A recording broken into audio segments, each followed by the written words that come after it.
des enquêteurs chevronnés déterminés à éclairer cette affaire complexe. Vous avez aussi entendu parler qu'on vous appelait M. 30%. Vous pointez du doigt une sorte de cabale politico-médiatique, mais vous n'êtes pas le seul politique ici en République démocratique. Pourquoi vous? Ensemble, ils se sont assis face à l'homme que beaucoup pointent aujourd'hui du doigt. Mais si vous avez respecté les 4 phases de dépenses, vous n'aurez pas ces difficultés. Il y a eu un jour un ministre des Finances dans ce pays qui a payé des lampadaires à 5 000 $ l'unité. Est-ce que vous n'avez pas de regrets? Pendant 2 heures d'interrogation sans relâche, Nicolas Kazadi dévoile pour la première fois sa version des faits. Je suis seul ministre de l'histoire à amener ce pays à ces résultats-là en termes de gouvernance financière. Face au chevalier de la plume, il se défend, détaille ses actions et révèle les coulisses de ses projets phares qui semblent déjà jugés par l'opinion publique. Ces accusations de corruption, de gestion opaque, ces critiques virulentes sur des projets clés, que s'est-il vraiment passé? Amenez-moi un seul homme d'affaires particulier à qui moi j'ai négocié directement ou indirectement quelque commission que ce soit, même 0,5%. Dans cette interview exclusive, Kazadi répond sans détour à ces questions qui pèsent lourdement sur lui. Un moment de vérité que toute une nation attendait. Mesdames et messieurs, amis téléspectateurs, bienvenue à ce plateau spécial. Nous organisons ce plateau parce que nous sommes convaincus que notre métier, le journalisme, est fondé sur le principe du contradictoire. Nous sommes ici parce que nous avons voulu rencontrer quelqu'un. Nous l'avons sollicité et il a accepté notre invitation pour nous parler. Honorable Nicolas Kazadi, parce qu'il est élu de Miabi. Il est donc notre invité aujourd'hui parce que nous voulons aller au fond de questions, parce que nous avons aujourd'hui l'occasion de la voir. Nous allons donc lui donner la parole parce que l'équité veut que quand vous voulez fermer la porte à quelqu'un, au moins écoutez-le. Honorable Nicolas Kazadi, bonjour. Bonjour Willy Kalengai. Merci d'avoir accepté cette interview. Nous allons le faire sous le signe de la franchise. Nous allons le faire sous le signe du respect de notre peuple et de notre opinion. Vous l'avez accepté et nous espérons que nous allons tous en bénéficier. Pour vous recevoir sur ce plateau, je suis accompagné des meilleurs journalistes de la place. Nous avons à votre droite, à vous, à ma gauche, Luciani Sukran, journaliste de Politico.cd. Merci d'être là. À ma droite, la non moins talentueuse Élisée Odia, que l'on ne présente plus. Très talentueuse, n'est-ce pas, Élisée Odia? Oh, je laisse aux téléspectateurs le champ d'en juger. En plus, vous êtes humble. Merci beaucoup, Olivier Odia. Merci. Et au fond, Eric Ambago, journaliste à Top Congo. Merci d'être là. Merci, Willy. Alors, honorable Nicolas Kazadi, pourquoi, et la première question, vous acceptez de prendre la parole aujourd'hui? Vous aurez pu, comme beaucoup de gens, attendre que les temps vous fassent oublier. Parce qu'en réalité, dans l'opinion publique, vous passez pour un homme dangereux, un homme qui a fait mal à la République. Merci bien, Willy Kalengai. Effectivement, depuis quelques mois, j'ai cessé de parler aux médias pour une raison bien simple, et vous le savez, c'est que j'ai été mis en cause dans cette affaire de forage, et donc une instruction a démarré. Déjà en avril, fin avril, il y a eu une réquisition d'informations à mon sujet auprès de l'Assemblée nationale pour demander l'autorisation de poursuite, l'autorisation d'instruction, pardon, sur cette affaire de forage. Donc dès lors que la justice était saisie, je ne pouvais plus m'adresser à mes concitoyens. Et donc j'ai traversé cette longue période avec une forte envie de parler, justement, une forte envie de vous m'expliquer, de me justifier. Et malheureusement, je ne pouvais pas pour ces raisons-là. Et heureusement que là, je viens d'être notifié par le parquet que j'ai été totalement disculpé après cette phase d'instruction. Et donc, c'est le moment pour moi de venir de nouveau m'adresser aux Congolais comme j'aurais tant souhaité le faire plus tôt. Comme je doutais un tout petit peu, j'ai demandé la preuve, hein, avant de monter ce plateau. Comment mène la lettre qui remet le ministre à la disposition de la vérité publique et historique? Alors, j'ai la lettre ici. Cette lettre dit « Maître, j'accuse réception de votre lettre numéro 166/D/W barre D, barre 2024, du 8 octobre 2024, m'adresser au sujet de l'objet repris sous rubrique et vous informe que votre client, C. Nicolas Kazadi Kadimanzouzi, a été disculpé des faits infractionnels mis à sa charge. Veuillez agréer, mettre l'expression de ma considération distinguée. C'est vrai que nous vous voulions coupable. Nous avions trouvé comme ça quelqu'un qui pouvait un peu prendre sur lui toutes nos misères, parce que c'est bien que quelqu'un de très haut niveau puisse être coupable. Ça fait plaisir au peuple. Mais en réalité, si ceci est vrai, et c'est vrai parce que c'est signé par les procureurs, alors vous avez un problème là. Vous êtes non coupable, mais totalement coupable dans les yeux de l'opinion. Mais non, justement, j'ai commencé par être condamné par l'opinion à la suite d'une manipulation médiatico-politique. Et donc, lorsqu'on se retrouve au fond de l'eau, qu'est-ce qu'on fait? On se laisse couler, on va jusqu'au fond, et dès qu'on arrive au fond, on tape le pied sur le plancher et on remonte. Donc, je n'avais pas d'autre choix que d'attendre ce moment-là. Mais depuis le début, il n'y avait aucun doute en ce qui me concerne sur le fait qu'il ne s'agissait rien que d'une cabale politique et que le temps viendrait où tout s'éclaircirait. Et ça n'a pas traîné parce que déjà, au cours de l'instruction, tout montrait très bien que ça ne tenait à rien. Et pour votre information, j'ai eu plusieurs séances. D'abord, j'ai été le premier à demander à être entendu. Ça, c'est très important. Dès le début, donc je crois que le 27 avril, le parquet a écrit à l'Assemblée nationale, m'a interdit de voyager et a écrit à l'Assemblée nationale pour demander l'autorisation d'instruction. Dès le lendemain, j'ai manifesté mon souhait d'être entendu. Et le 9 mai, j'ai écrit une première lettre au procureur pour dire que je me débarrassais de toutes mes immunités, que j'étais prêt à aller pour être entendu. C'était une difficulté pour eux parce que selon eux, la loi ne permettait pas d'être entendu. Mais j'ai dû insister. Et finalement, ils ont commencé à m'entendre avant le retour de l'Assemblée. Mais pour finir, on a pu accélérer avec l'Assemblée pour que l'instruction démarre. Et donc, c'est moi qui courais derrière les juges pour être entendu, ce qui n'est pas commun. Je ne sais pas si vous connaissez d'autres hommes politiques dans l'histoire de ce pays qui ont eu l'attitude que j'ai eue depuis le début. Et de toutes les auditions qu'on a eues, on a eu plusieurs séances, y compris des confrontations avec toutes les autres parties. Mais vous étiez très puissant, un ministre des Finances qui court derrière un juge. Je ne suis pas sûr. Les juges se retournent un pied par terre. Je crois que vous êtes déformé par la réalité de notre pays. Oui. Mais croyez-moi qu'il y a aussi des gens qui sont innocents et qui sont faussement accusés. Et j'en fais partie. Et donc, c'était sûr de mon fait que j'ai couru derrière le juge pour être entendu. Et de toutes les auditions qu'on a eues, je me souviens de 3 remarques de magistrats différents, pas le même magistrat. Le premier, il me dit, au tout début, il me dit, mais lorsque j'entends... D'abord, il me demande, mais qu'est-ce que vous... On a vu votre lettre, vous voulez être entendu, mais qu'est-ce que vous voulez exactement? Moi, je dis, mais non, c'est à vous de me dire ce que vous me voulez, puisqu'il y a une réquisition qui me concerne. Et puis, je leur relate mes faits, ce que j'avais à dire. Puis ils me disent, mais le magistrat me dit, mais quand je vous entends, je ne vois pas vraiment ce que vous faites ici. Et il conclut en disant, vous savez, dans la vie, est-ce que vous priez? Moi, je dis oui. Dans la vie, il y a des dossiers où il faut seulement prier. Donc moi, je vous conseille de prier. Le deuxième magistrat, un autre magistrat, qui m'entend, qui fait des confrontations, et celui-là, il me dit, mais quand je regarde tout ça, quand je vois le dossier, j'entends les déclarations des uns et des autres, je ne vois pas qu'est-ce que vous faites dans cette affaire. Je dis, bah, c'est ce que je dis depuis le début. Je vous répète que je suis victime d'une cabale politique. On veut m'impliquer dans une histoire où je n'ai aucune responsabilité. Ma seule responsabilité, c'est d'avoir payé. Et le troisième magistrat, lui, la même chose, même réaction. C'était le dernier jour. Le jour d'ailleurs où on a décidé on a signé des mandats d'arrêt provisoire pour 2 des impliqués. Et donc ce jour-là, le troisième magistrat, il me dit, mais est-ce que... Il regarde et puis il me dit, mais est-ce qu'en haut lieu, on est conscient que vous êtes victime d'une cabale politique? Moi, j'ai dit, oui, heureusement, il me semble qu'on commence à en prendre conscience.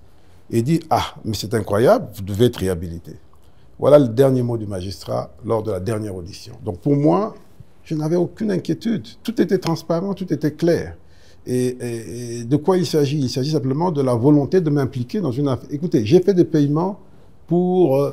Nous allons examiner en détail l'ensemble de toutes ces procédures parce qu'il faut aussi tenir compte de la mémoire qui s'étiole et que le peuple a besoin de revenir un peu sur ces dossiers pour que maintenant examiner la position de la justice aujourd'hui par rapport à vous et au fait qu'eux, ils connaissent. Alors nous allons, si vous êtes d'accord avec moi, rapidement, nous allons passer à mes collègues qui vont vous poser des questions sur certains faits. Élisée Odia. Vous venez d'être disculpé par la justice. D'aucuns risquent de dire, mais on parle d'une justice quasiment malade. Elle est malade, mais elle est encore en vie. Hein. Elle n'est pas morte. Ah bah ouais, parce qu'elle vient de vous disculper. Est-ce que vous pensez que cela peut être remis en question par certains? D'autant plus qu'il y a une rhétorique que nous, on a entendue depuis plusieurs années. Ça vient du président de la République, c'est une justice malade qui disculpe quelqu'un qui, aux yeux de tout le monde, je vais vous dire les choses autrement. C'est parce qu'elle est malade qu'elle a réussi à m'inculper, disons à me poursuivre. Parce qu'il n'y avait même pas matière à ce que cela soit fait.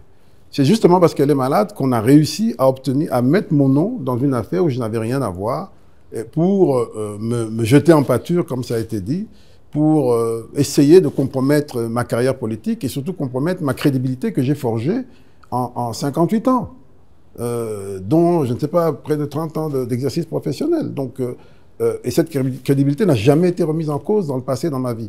Donc, c'était une démarche politique qui s'est appuyée sur une justice malade, mais Dieu merci, c'était tellement gros que les magistrats eux-mêmes ont dit non, il n'y a pas matière, c'est pas possible. C'est la justice qui vous disculpe. La décision intervient après, quand même, que le président lui-même vous est disculpé. Est-ce que vous êtes senti ça? Est-ce que vous pensez que cette justice a juste suivi le mot d'ordre du président qui lui-même, déjà au cours d'une émission, disait qu'on jette les gens en pâture? Le président était clair. Il a juste parlé de faits. Il a dit, ce ministre qui est jeté en pâture est le seul dans l'histoire de ce pays qui nous a amenés à tel niveau. Il n'a pas parlé de justice. Il n'a pas donné une opinion sur la justice.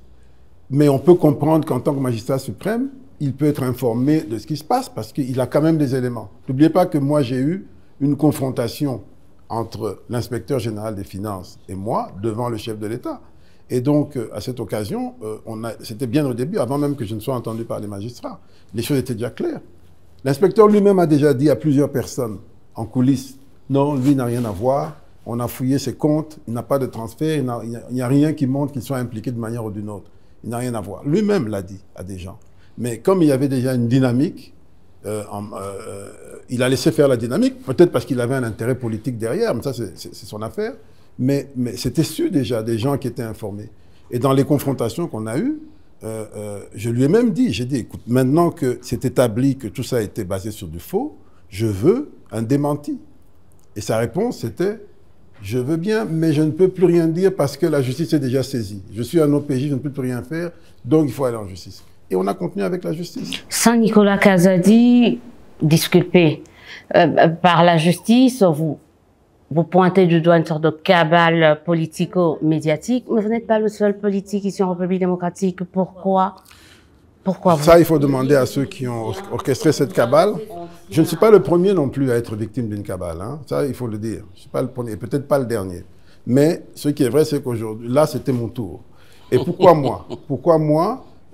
Je ne sais pas, mais ce qui est certain, c'est que je suis le seul ministre de l'histoire à amener ce pays à ces résultats-là en termes de gouvernance financière, en termes de réhabilitation de l'image et du prestige du pays à l'extérieur. C'est un processus que j'avais commencé avec succès. Je suis ce ministre-là. Je suis le seul ministre qui a triplé le budget de l'État en si peu de temps. Et donc, dans le fantasme congolais, comme les gens vivent de commissions, ils se disent, mais s'il a amené le budget à 16 milliards, donc lui, au minimum, il doit avoir 1,5 milliard dans sa poche. C'est peut-être ça. Donc, les gens pensent qu'il s'est enrichi, etc. Et donc, tous les phares sont sur moi.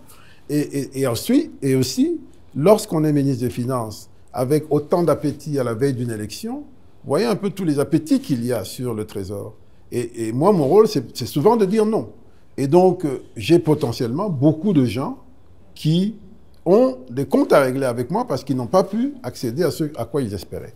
Mais plus que tout ça, à mon avis, Le vrai problème, c'est que j'ai mis en place une politique de lutte contre la corruption, contre les mafias, qui était réellement structurée, systémique, intelligente et basée sur la transparence à tous les niveaux. Et ça ne pouvait pas plaire au système. Vous savez que j'ai instauré beaucoup d'outils informatiques pour le contrôle de la TVA. C'est une initiative que j'ai prise qui ne m'a pas été dictée par le FMI, qui ne m'a pas été dictée par le gouvernement. C'est moi qui ai amené ça à la table du gouvernement, la facture normalisée. L'assainissement des jeux d'argent, ça ne m'a pas été dicté ni par le FMI, ni par la Banque mondiale, ni par le gouvernement. C'est moi qui ai amené ça sur la table. Vous savez que sur les jeux d'argent, dans ce pays, toutes les sociétés qui font des jeux, des paris, elles brassent plus d'1 milliard de dollars par an. Vous savez combien elles payaient? Moins d'1 million à l'État par an. Ce que je dis est clair. C'est moi qui ai initié ces réformes, c'est moi qui les ai fait avancer. Elles sont en train d'être abouties. Souvenez-vous que le 31, peu avant l'élection, je crois le 19 décembre 2023, nous avons officiellement lancé la facture normalisée avec le Premier ministre Sama Lukonde, c'était à Rotana. Sur les jeux d'argent, c'est fait, tout est bouclé, les contrats sont signés. Je sais qu'il y a une tentative de remise en question que j'ai faite après moi, mais ça va être très difficile parce que le processus est déjà bien abouti. Mais vous avez aussi entendu parler qu'on vous appelait mais c'est 30%. Que oui, les 40, gens disaient, 50%. Voilà, qu'il y avait un système mis en place au ministère des Finances qui faisait que le paiement des factures soit en tout cas tributaire. Je vais vous dire une chose. La beauté de cette affaire, c'est que dans ce pays, comme à Hollywood, on peut créer un scénario et coller à quelqu'un ce que l'on veut, l'étiquette que l'on veut. Moi, je vous dis, Willy Kalenga, amenez-moi un seul homme d'affaires particulier à qui, moi, j'ai négocié directement ou indirectement quelque commission que ce soit, même 0,5%. Ça n'existe pas. Ce qui est vrai, c'est que dans ce pays, tout le monde est dans ça, parce que les gens n'ont pas appris à travailler suffisamment. Et lorsque vous faites votre boulot de ministre des Finances, vous payez des gens, ces gens peuvent eux-mêmes être porteurs de négociateurs, de commissions, etc. Mais ma politique au sein du cabinet, et les membres de mon cabinet le savent, c'est que j'étais intraitable sur ces questions. J'ai dû me séparer de 3 collaborateurs pour lesquels les indices étaient suffisants pour que je prenne cette décision. Mais pour le reste, c'est des histoires, c'est des racontars. Il y en a que j'ai arrêtés, j'ai fait arrêter. Ils se sont répandus dans les réseaux sociaux alors qu'on les a pris la main dans le sac pour commencer à m'insulter toujours autour de la thématique de 30%, 40%. Et pourquoi on les a fait arrêter? Parce que je fais un paiement, innocemment, le paiement s'en va, et ils vont contacter la personne qui a été payée, et ils s'improvisent comme intermédiaires en disant qu'eux, ils travaillent pour le ministre, et il y a autant. Et c'est tout à fait par hasard que ça me parvient. Et donc, on met en place une stratégie avec le bénéficiaire pour arrêter ces gens, mais vous ne savez pas comment ils ont cherché à me salir. Alors qu'on les a pris la main dans le sac, c'est ça aussi l'inversion des valeurs dans notre pays. Ils ont passé un petit séjour à Makala, puis ils sont sortis. Ce n'étaient pas les seuls. J'ai eu 2 ou 3 cas pareils. Donc c'est ça la réalité de notre pays. Mais croyez-moi, moi j'ai eu la chance de travailler dans ce pays. À la Banque centrale, dans ce même ministère des Finances, je connais un peu les habitudes ici. Mais j'ai aussi eu la chance de travailler dans d'autres institutions à l'étranger, où les critères d'éthique sont beaucoup plus exigeants. Et je sais c'est quoi réhabiliter l'image, je sais c'est quoi préserver l'image. Et j'ai vécu dans ça. Et quand je suis venu ici, c'était ça mon leitmotiv. Je savais ce dont souffrait le pays. C'était un problème d'image totalement abîmé. J'ai réussi à le faire. J'ai réussi à le faire. Grâce à moi, on a pu gagner quelques points en termes de notation du pays. Grâce à moi, on a pu accéder à tous ces programmes. On a pu démultiplier les recettes mobilisées. Et ce qui me rassure, c'est que lorsque je parle avec les hommes d'affaires, les grands hommes d'affaires, les vrais, qu'ils soient locaux ou étrangers, même au plus fort de la crise, ils m'ont toujours jeté des fleurs en disant « Ne t'en fais pas, on a tout compris. On sait que c'est une cabale, on te connaît, on connaît ton sérieux. » Et depuis que j'ai cessé mes fonctions, avant même que l'instruction ne termine, qu'est-ce que je n'ai pas reçu comme proposition? On voudrait travailler avec toi. Est-ce que tu es prêt? Est-ce qu'on peut commencer maintenant? On veut faire ceci, on veut faire cela. C'est ça qui me rassure. Et c'est ça qui compte. Dans le problème de forage, quand on vous amène le dossier, les observateurs aguerris de la gestion publique estiment que vous auriez outrepassé vos pouvoirs en examinant les prix et en leur envoyant même ces dossiers qui avaient déjà été traités en Conseil des ministres, qui avaient déjà obtenu l'avis de non-objection de l'institution en question, est arrivé chez vous pour exécution. Le fait même de vous être donné ce pouvoir-là, de ramener, de discuter du prix, c'était un indice de mauvaise gouvernance. Non, je suis désolé. Alors, il ne faut pas vouloir une chose et son contraire. J'ai entendu des gens me reprocher d'avoir payé en disant qu'ils savaient que c'était surfacturé, pourquoi il a payé. Je vais vous dire une chose. En tant que ministre des Finances, c'est vrai, je ne suis pas ministre sectoriel. Oui. Je ne peux pas aller dans les détails parce que ça a déjà passé toutes les étapes d'approbation. Le contrat est déjà signé. Ça veut dire que les marchés publics ont approuvé. Qui suis-je, moi, pour tout remettre en question? Ça, vous avez raison de dire cela. Mais en même temps, à mon niveau, je fais de nouveau une relecture qui est rapide, qui est légère. Et ça, c'est ma responsabilité en tant que ministre des Finances. Je le fais pour tout. Et il m'arrive de dire non, je ne paye pas. Il m'arrive de dire je paye, mais à telle condition. Il m'arrive de renvoyer le dossier. Dans le cas ici, tout ce que j'ai dit, c'est que des éléments que moi j'ai, parce que nous finançons des projets financés par des bailleurs de fonds, des éléments que moi j'ai, la moyenne par station me paraît un peu élevée quand je compare les stations que nous avons payées, notamment dans le cadre du projet BAD, du projet prise avec la BAD, et quand on voit la configuration de ces stations avec celle qui était proposée par Stever Construct. C'est une observation simple et qui est de mon devoir. Je leur ai dit, écoutez, quand je vois le prix moyen, moi, on a payé avec la BAD des capacités énormes. Vous avez des réservoirs de 150 mètres cubes, 60 mètres cubes en béton armé avec des mini-réseaux qui s'étendent sur 2 km. Le plus cher qu'on ait payé, c'est 680 000 $. Et le moins cher, c'est 390 000 $. Ça, c'est projet prise, hein, avec appel d'offres internationales, etc. Et je leur disais, 400 000 $ pour les vôtres, qui n'ont pas des réseaux aussi étendus, qui n'ont pas des capacités de stockage similaires, ça me paraît un peu cher. Et ça, c'est l'observation de mes services. Et je leur ai dit, allez regarder. Et donc, le temps que ça a pris, mais en même temps, pendant la même période, nous avions le souci d'avoir des forages, d'offrir des forages aux populations. Nous étions en année électorale, n'oubliez pas. Et donc, il fallait aller vite. Il fallait que les forages soient répandus dans tout le pays. Donc, j'ai fait une observation de bonne foi en tant que ministre des Finances, mais je ne me suis pas substitué au ministre de tutelle, au ministre du Développement rural. Pas du tout. Je n'ai aucunement négocié quoi que ce soit. J'ai juste fait une observation. Et eux-mêmes, voyant que c'était un élément de blocage ou de ralentissement, ils ont dit, bon, on va faire un effort, on va offrir plus de forages, ce qui faisait diminuer le prix moyen. Mais je vous dis, même lorsque j'ai fait cette remarque, cela ne veut pas dire qu'il y avait surfacturation ou que j'ai reconnu qu'il y avait surfacturation. J'ai donné un avis, c'est tout, de bonne foi. Peut-être que mon erreur, c'est d'avoir excès de bonne foi. Mais oui, ce n'était qu'un avis. Ça vous a impliqué dans cette affaire-là. Oui, mais c'est léger. La décision, le procureur est là. Elle est très... je trouve que... Vous savez pourquoi on a fait cette réquisition?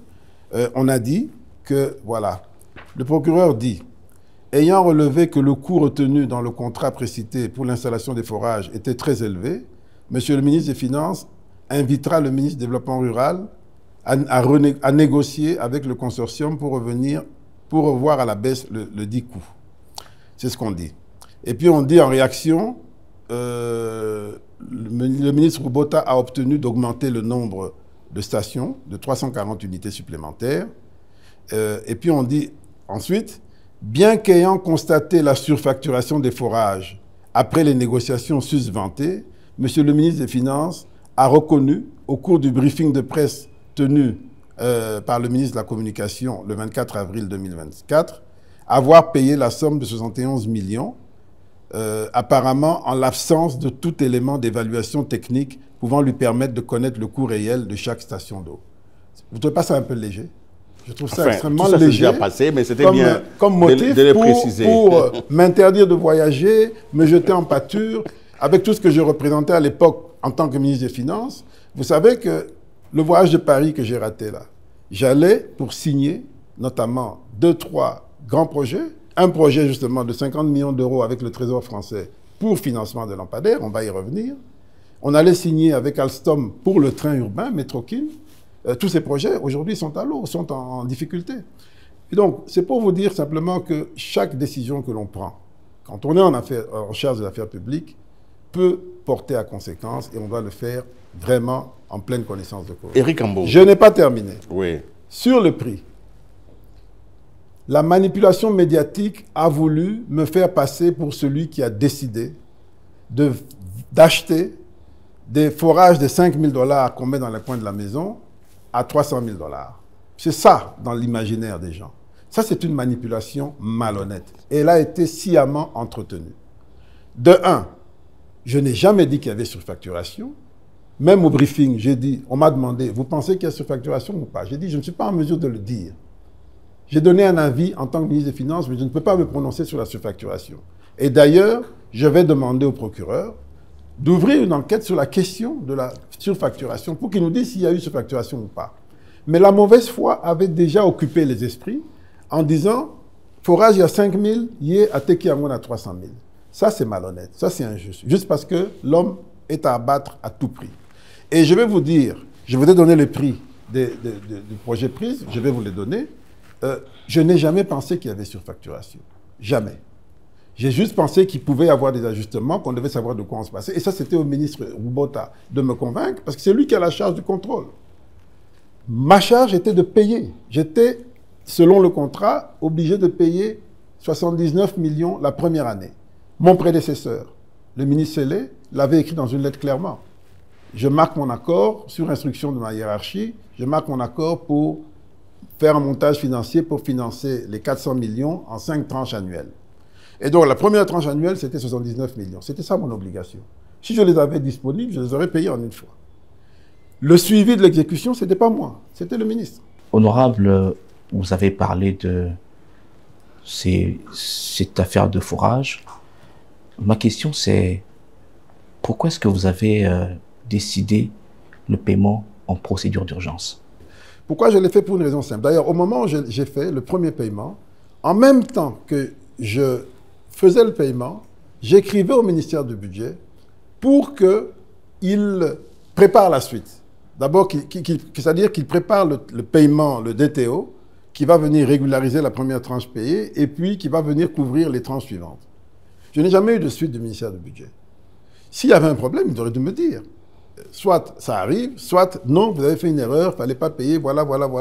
Rien du tout. Mais vous savez aussi que dans le manuel de procédure de dépenses, il existe ce qu'on appelle procédure accélérée. C'est-à-dire que le ministre du Budget engage et liquide et écrit sur le document urgent pour que ça soit payé. Cela permettra le contrôle. Mais ceux qui n'ont jamais été fait, vous êtes passé aux procédures d'urgence. Il peut le faire, mais moi aussi je peux le faire. Et quand je le fais, on travaillait en bonne synergie avec le ministre Boji. On n'a jamais eu de difficulté. S'il y a une difficulté, il a eu tout le temps de me le dire. J'ai fait ce paiement de 71 millions en 3 tranches, ou 4 même.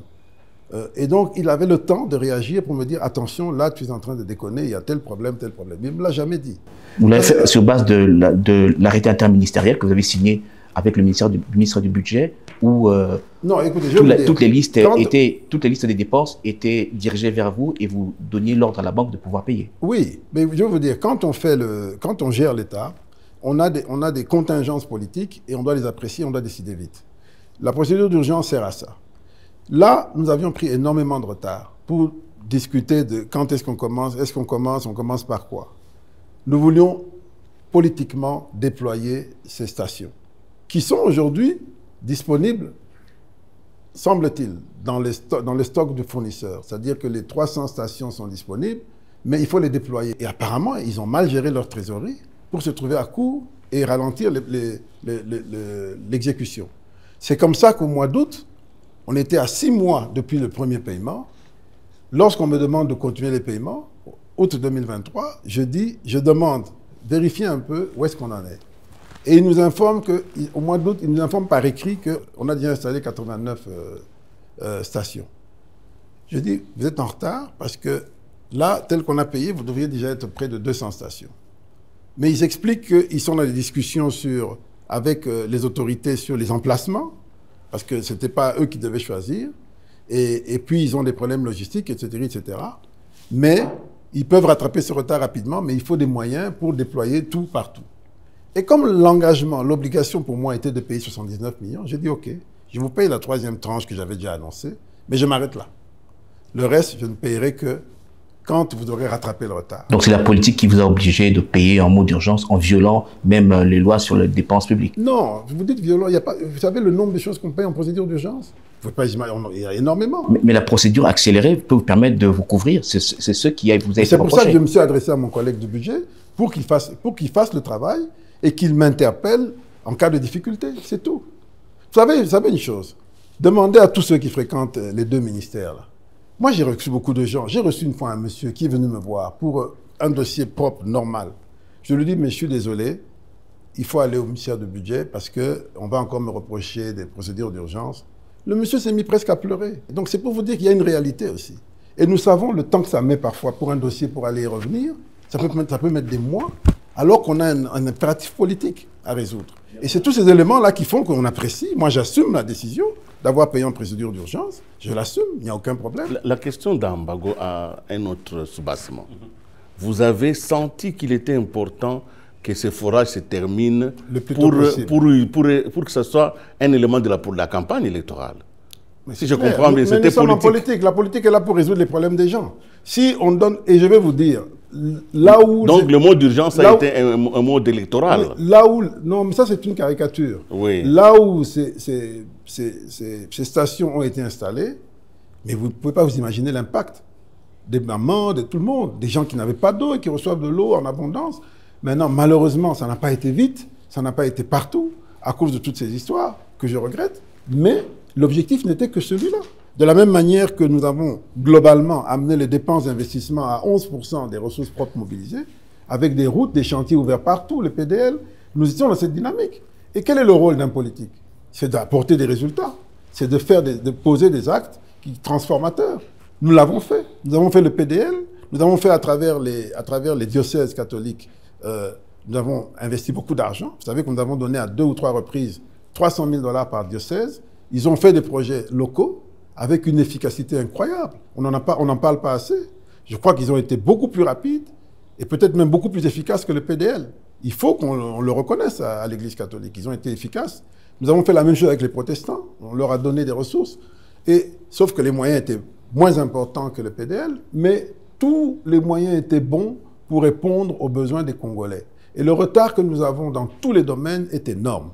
Et alors, maintenant, si vous me dites qu'on a des difficultés à conduire des projets correctement de bout en bout, je serai le premier à le dire. Ça fait partie de notre feuille de route dans le cadre des réformes, dans le cadre de nos programmes avec nos grands partenaires.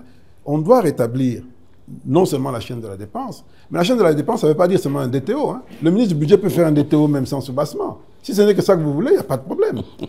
Mais c'est plus que ça. C'est vraiment mettre en place un dispositif pour que le projet, depuis l'idée du projet jusqu'à la fin, soit fait correctement, soit bien suivi. Je vous dis qu'on est très faible. Nous sommes encore très faibles au niveau national. Mais honorable, si vous aviez respecté les 4 phases de dépenses, engagement, liquidation, paiement, ordonnancement, paiement, vous n'aurez pas ces difficultés. La chaîne de la dépense a ses avantages et ses inconvénients. Elle est très bien pour renforcer le contrôle, mais elle pose problème parce que qui dit contrôle dans notre pays dit étape à franchir, dit temps, dit même argent, je crois qu'on se comprend, et ça devient maintenant un inconvénient. C'est pour ça que par moment, on prend le risque politique de passer outre pour atteindre l'objectif. Et le rôle d'un politique, c'est celui-là. Maintenant, quand, par précaution, j'ai en même temps saisi le ministre du Budget pour qu'il ait le temps, à froid, de revenir là-dessus, de nous aider à continuer, mais le retour n'est jamais venu. Alors, Choukran. Monsieur le ministre, merci. C'est une très bonne chose de vous avoir parce qu'on va pas parler beaucoup de français, mais je vais descendre un peu pour le commun de Congolais. Il y a eu un jour un ministre des Finances dans ce pays qui a payé des lampadaires à 5 000 $ l'unité. D'abord, avant d'aller plus loin en tant qu'homme congolais, connaissant ce pays et de toutes les souffrances dans lesquelles nos populations vivent, quand vous vous rendez compte d'avoir payé à ces prix-là, est-ce que vous n'avez pas de regrets ou est-ce que vous n'avez pas eu quelques réactions? Non, vous savez, gérer les affaires publiques, c'est toujours très complexe. On peut avoir un point de vue du citoyen lambda, qui est un point de vue souvent léger, pas informé. Mais quand on est dedans, on voit les choses différemment. Et il faut prendre le temps d'expliquer, sinon on subit la justice populaire. Cette affaire des lampadaires est extrêmement claire. Je reçois, peu après ma prise de fonction, le gouverneur de la ville de Kinshasa, avec le patron de Solectra, Samba Bachili, qui avait déjà validé leur projet à tous les niveaux, pour dire voilà, et j'étais au courant de ce projet, qui était validé aussi, pour me dire voilà, on a signé notre contrat, on voudrait que vous payiez les lampadaires. Et c'est là que je vois le montant, 13 millions, je demande le nombre de lampadaires, 2500 à peu près, je fais un calcul rapide, je vois que c'est 4000 et quelques. Ma première réaction, spontanée, innocente, je dis mais on est à 4900, mais moi je viens de payer des lampadaires avec Modern Construct qui coûte 1500 $. Comment je peux justifier des lampadaires qui coûtent 3 fois plus cher? Oui, on est au courant et tout, mais ces lampadaires-là, ce n'est pas les mêmes. Et puis, il me démontre, effectivement, ce n'est pas les mêmes. Et il me rappelle que ces lampadaires-là, c'est des lampadaires qui sont venus de France. C'est une opération pilote. Ils sont achetés en France à 1700 €. Et ces lampadaires-là, c'est une opération pilote pour déclencher le financement du Trésor français, que je devais signer d'ailleurs en avril et que je n'ai pas signé, de 1500, pour 30 000 lampadaires. Alors, peut-être que vous allez me dire que le Trésor français aussi était dans la surfacturation, etc. Bon, ça, vous avez le droit. Mais c'est de cela qu'il s'agissait. Et donc, quand je vois ces évidences, je dis, OK, donc c'est une affaire sérieuse. Et il me montre même les différences de luminosité, etc. Je dis, bon, puisque c'est déjà validé par ma hiérarchie, bon, on va y aller. Alors, je dis, bon, en même temps, comme ce n'est pas les mêmes lampadaires, mais que je veux m'assurer qu'on paye vraiment les lampadaires qu'on a dit et qu'on ne va pas payer des lampadaires moins chers après, je mets en place une règle de jeu. Je dis au gouverneur, vous ouvrez un compte dans une banque, je vous paye l'argent, mais nous allons surveiller l'exécution de ce paiement pour protéger l'argent. Et il ouvre un compte à la Sophie Bank. Je transfère les 13 millions et en même temps j'écris à la Sophie Bank pour dire, je transfère, et au gouverneur d'ailleurs, pour dire je transfère l'équivalent de 13 millions de dollars pour les 2500 lampadaires, mais pour garantir la bonne exécution du projet, il faudra ma non-objection pour les décaissements. Et la première non-objection, c'est 30% du montant que vous avez le droit de payer au prestataire, Solectra. Tout le reste, 70%, vous ne payerez que aux fournisseurs du prestataire. C'était pour moi une façon de sécuriser. Quand j'ai fini de faire ça, j'appelle l'inspecteur général des finances. Je lui dis, monsieur l'inspecteur général, je viens de transférer 13 millions à l'hôtel de ville dans un compte à Sophie Bank. Je vous demande à vous de surveiller l'exécution de ce projet pour que tout se passe bien. Il me dit, OK, il n'y a pas de problème, ça tombe bien parce que j'ai déjà une équipe qui est basée là-bas à l'hôtel de ville, donc ils vont faire le suivi. Je dis, OK, je suis tranquille. Premier paiement, OK. Deuxième paiement, le gouverneur écrit à l'inspecteur général des finances pour dire, on a déjà atteint 70% d'exécution. C'est lui, hein, selon ses calculs. Moi, je ne suis même pas au courant. Alors, je demande qu'on paye encore 40% du montant au prestataire. L'inspecteur général des finances autorise. Il dit, oui, vous pouvez payer. C'est la banque qui m'interpelle. Le directeur de la banque, M. Henri Ouazni, qui m'appelle, qui me dit, Excellence, vous aviez dit qu'on ne peut pas payer plus de 30% au prestataire. On a déjà payé 30%, maintenant on me demande de payer 40% encore au prestataire. J'ai dit non, vous vous conformez strictement à l'instruction que j'ai donnée. Vous payez par lettre de crédit, vous payez les fournisseurs, mais vous ne payez pas le prestataire lui-même, directement. Il a déjà eu ses 30%, ça suffit. Maintenant, il faut qu'on sécurise le projet. OK, très bien. Il respecte ce que je dis. Après, il y avait encore un dernier 30%, la même chose. Et tout s'est bien passé, les conteneurs sont arrivés à Matadi. Maintenant, il faut sortir les conteneurs pour faire le projet. Cette fois-ci, maintenant, le prestataire nous saisit pour dire, on me demande de payer la TVA et la douane, les deux ensemble, ça fait 56% du montant. Si je paye ce montant-là, je perds de l'argent. J'ai dit, mais il fallait négocier l'exonération avant. Votre contrat ne prévoit pas d'exonération. Il dit, oui, mais je ne savais pas, j'étais distrait. Partout en Afrique où j'ai fait les projets, ces produits sont exonérés. Il m'écrit pour demander une exonération. J'envoie à ma cellule fiscale, le conseiller Chiribagoula, il me dit, au moment où nous parlons, il y a un décret en préparation qui exonère les produits solaires, mais il n'est pas encore finalisé. Ce que je vous conseille, c'est d'autoriser l'enlèvement d'urgence. Comme ça, il n'a pas de frais, il n'a pas de surestarise, il continue son projet. Et entre-temps, on espère que le décret sera fait et comme ça, ils pourront bénéficier d'exonération. Je dis, ah oui, ça c'est pas mal comme idée. Et il prépare une lettre et j'autorise l'enlèvement d'urgence. Ça va à la douane autorise la levée des lampadaires. L'IGF, qui est aussi à Matadi, s'interpose et bloque. Ils reviennent vers nous, ils s'échangent entre eux. L'IGF dit, OK, on va lever, que le ministre confirme. On me demande de confirmer, je confirme de nouveau. L'IGF bloque de nouveau. Je n'ai plus de nouvelles. Et nous nous retrouvons, je crois, au mois d'août 2023, au Brésil. Nous accompagnions le chef de l'État qui avait un sommet à Belém avec le président brésilien. Et M. Samba Bachili est là. On se retrouve dans la suite du président, parlant d'autres sujets. Et puis, M. Samba, avant la fin de la discussion, il dit, mais Président, j'ai toujours un problème, je n'ai pas encore fini mon projet de lampadaire, alors que bientôt on va signer à Paris pour le financement et tout. Alors le président qui dit, comment c'est pas encore fini cette affaire, qu'est-ce qui ne va pas? Il dit, c'est le ministre des Finances. Il dit, non, c'est pas lui, c'est l'IGF. L'IGF qui bloque, le ministre a déjà écrit, mais l'IGF bloque. Il se tourne vers moi. J'ai dit, non, président, moi j'ai fait ce que je devais faire, je ne suis au courant de rien. Alors il me dit, qu'est-ce qu'on doit faire? Ah, il faut que l'IGF autorise qu'on enlève les affaires pour ne pas compromettre le projet.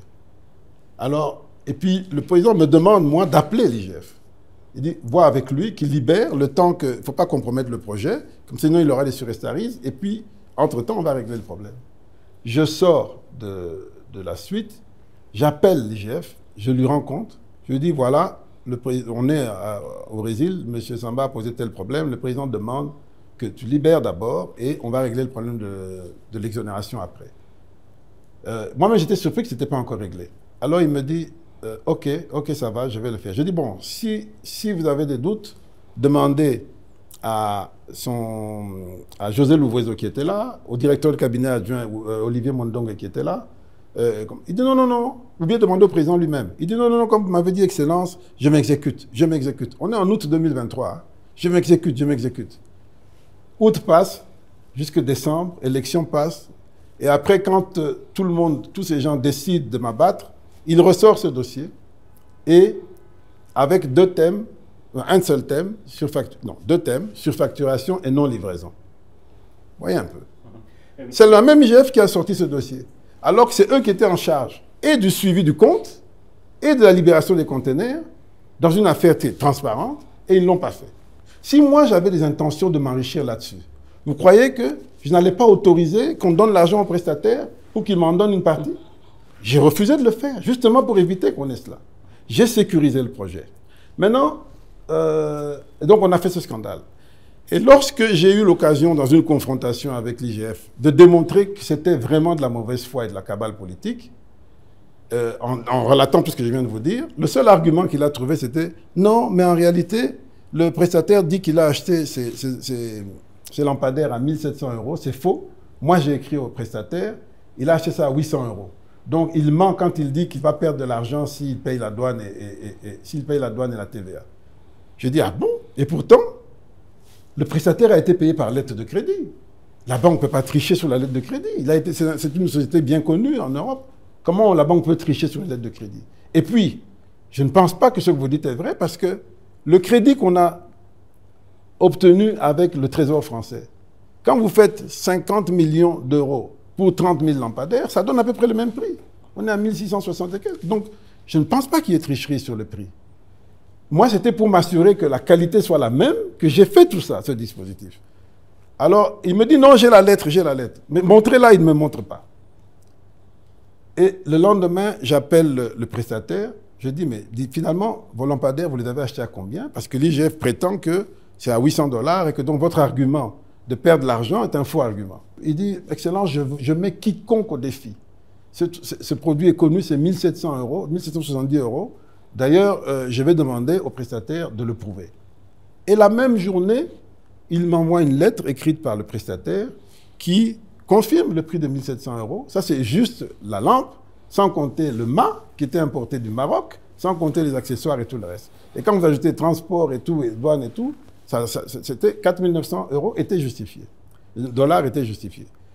Et donc, quand je reçois la lettre, j'envoie ça à l'IGF, à l'inspecteur général. Je dis, mais hier, chez le président, vous avez dit qu'il a trompé sur le prix, et donc son argument de dire qu'il perd de l'argent est un faux argument. Regardez ce qu'il m'a envoyé. Regardez ci, regardez ça. Et d'ailleurs, quand on fait le calcul 50 millions par 30 000 lampadaires, c'est ça. Alors, dans quel intérêt vous racontez des choses fausses? Dans quel intérêt vous mentez? Qu'est-ce que vous voulez au juste? Ça, c'est ma question. Finalement, quand on regarde la tournure de ces dossiers, notamment d'autres aussi, est-ce qu'il y a-t-il eu un problème entre votre ministère et l'IGF finalement? Non, les gens veulent faire des biceps, mais moi je ne suis pas dans cette logique. Moi je suis dans une logique de travail et de résultats. C'est tout. Mais les gens veulent faire la politique quand ils ne le sont pas. Nous qui sommes censés faire la politique parce que nous sommes des politiques, on est préoccupés par les résultats. C'est ça, toute la différence, elle est là. Et donc, il fait ça, et après, j'apprends que les mêmes lampadaires qui étaient bloqués à Matadi étaient mis en vente aux enchères. Et j'apprends que c'est la société Proton qui est candidate pour acheter ces lampadaires qui sont mis aux enchères. Ça, c'est déjà sur les lampadaires eux-mêmes. Mais sur le prix des lampadaires, je crois que la démonstration est claire qu'il n'y a pas surfacturation. Deuxièmement, la même IGF qui était en mission à la ville de Kinshasa n'a pas vu, peut-être qu'elle était distraite, qu'il y avait un autre fournisseur qui s'appelle Proton, du groupe Raoji, qui vendait des lampadaires 2 fois moins performants ou 3 fois moins performants que ceux de Solectra à 6 000 et quelques $, plus de 6 000 $. Pourquoi elle n'a pas vu? Pourquoi elle n'a pas parlé de surfacturation? Parce que vous avez empêché... Oui, mais j'ai empêché aux gens de bouffer. Pourquoi vous l'avez fait? C'était pour quelle raison? Mais non. Vous soupçonniez qui allait voler cet argent? Le projet était déjà accepté, les prix étaient connus, l'argent était connu, vous avez payé. Pourquoi suivre l'argent même là où on doit aller? Donc vous me reprochez d'avoir protégé les intérêts de l'État? Parce que finalement, ça n'a pas eu lieu. Finalement, on n'a pas eu les lampadaires. C'est faux. Les lampadaires sont finalement... ne sont pas installés. Non, ils ont été installés. Ils sont installés aujourd'hui à 95%. Le seul tronçon qui n'est pas installé, c'est à la demande du gouverneur, parce qu'il y a des travaux à faire sur la route et tout ça. Mais ils sont faits. Mais là, plus personne n'en parle. On continue de répéter, monsieur lampadaire, monsieur Toto, comment on dit, Yo-Yo, Yabana. On continue de salir mon nom alors que le travail est fait et alors que j'ai héroïquement protégé la nation. Et, par ricochet, j'ai démontré la mafia qu'il y avait derrière. Mais puisque je n'ai pas cette puissance médiatique que d'autres ont, parce que je ne pense pas, moi, quand je me réveille le matin, à corrompre les journalistes pour qu'ils m'encensent, eh bien, bon, c'est moi qu'on veut jeter en pâture. Nicolas Kazadi, le poids du silence. 30 juin 2024, un journaliste en ligne congolais titre « Sale temps pour Nicolas Kazadi, ancien ministre des Finances de la République démocratique du Congo, RDC ». Englué dans la très médiatisée affaire de surfacturation des forages, l'ancien argentier de la République a été empêché de s'envoler pour Paris le samedi 29 juin 2024. Malgré l'autorisation du procureur général près la Cour de cassation, Nicolas Kazadi va rester au pays. Après les formalités d'usage, les services de migration lui ont refusé l'accès à la salle d'attente de l'aéroport de Njili. Les réseaux sociaux s'enflamment. Ndeko Nicolas Kazadi, effectivement Nicolas Kazadi, Azali plus que Paul Kagame. C'est-à-dire qu'il y a par dérogation, il y a par procuration. Je peux vous démontrer que M. Nicolas Kazadi est effectivement un criminel économique. Des accusations de tentatives de fuite surgissent de toutes parts, alimentées par des milliers de messages. Moi, j'ai vécu ici quelque chose de digne de Hollywood. Hein? Pourtant, ce que des millions de Congolais ignorent, c'est qu'au même moment, à 30 km de l'aéroport, du côté de Ngaliema, Nicolas Kazadi venait à peine de rejoindre sa famille dans la maison familiale, partageant un dîner. Aucun voyage n'était prévu ce jour-là. Et tout ça, c'est des journalistes connus, hein, vos amis, vos collègues. Le lendemain, il s'envole finalement pour Paris, en toute légalité. Mais pas sans que de nouvelles accusations de fuite ne s'abattent sur lui. La polémique enfle de nouveau sur les réseaux sociaux, renforçant la campagne de lynchage. Tentatives de fuite, détournements massifs, attaques visant même ses proches. Nicolas Kazadi est pris pour cible. On a la lité mon colossal Nicolas voyager. Non qui passe na motema. Mais mbongo esukoli che veste na parfait, mbongo ezui visa. Mbongo komi na France, mbongo boa kingunda. Ezonga katetile. Sengas muibi azalate. Ya sukawa Nicolas Kazadi, j'espère qu'akozonga po babengisi na justice. Le 17 juillet 2024, Nicolas Kazadi revient au pays, cette fois sans couverture médiatique. Mais pour lui et sa famille, la tempête médiatique a laissé des traces.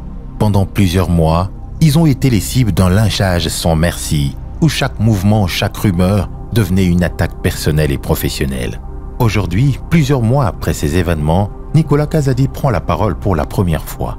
Dans cette deuxième partie de son entretien exclusif, il revient sur les jours qui ont suivi ces accusations, sur les répercussions qu'elles ont eues, non seulement sur sa carrière, mais aussi sur sa famille. Ma plus grande souffrance, c'est pas pour moi, mais c'était pour les gens autour de moi.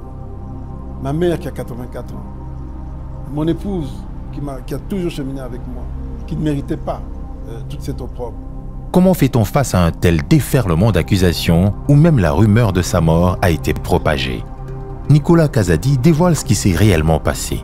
Comment a-t-il vécu cette période tumultueuse à la fois politiquement et personnellement?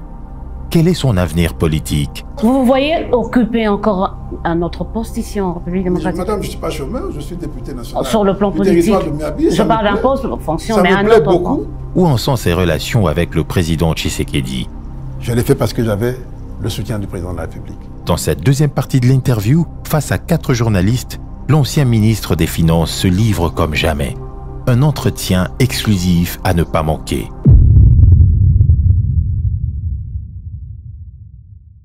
Alors nous abordons un autre sujet, si vous êtes d'accord avec moi. Vous allez compléter chacun sur ces sujets-là. Finalement, on parle des lampadaires, on parle de forage, mais on parle aussi d'Arena, on parle aussi du centre financier, on parle de l'aéroport. C'est toujours le ministre des Finances, c'est toujours vous au cœur de tout cela. On a l'impression qu'il y a une culture, et le terme n'est pas de moi, on parle de culture de la frappe.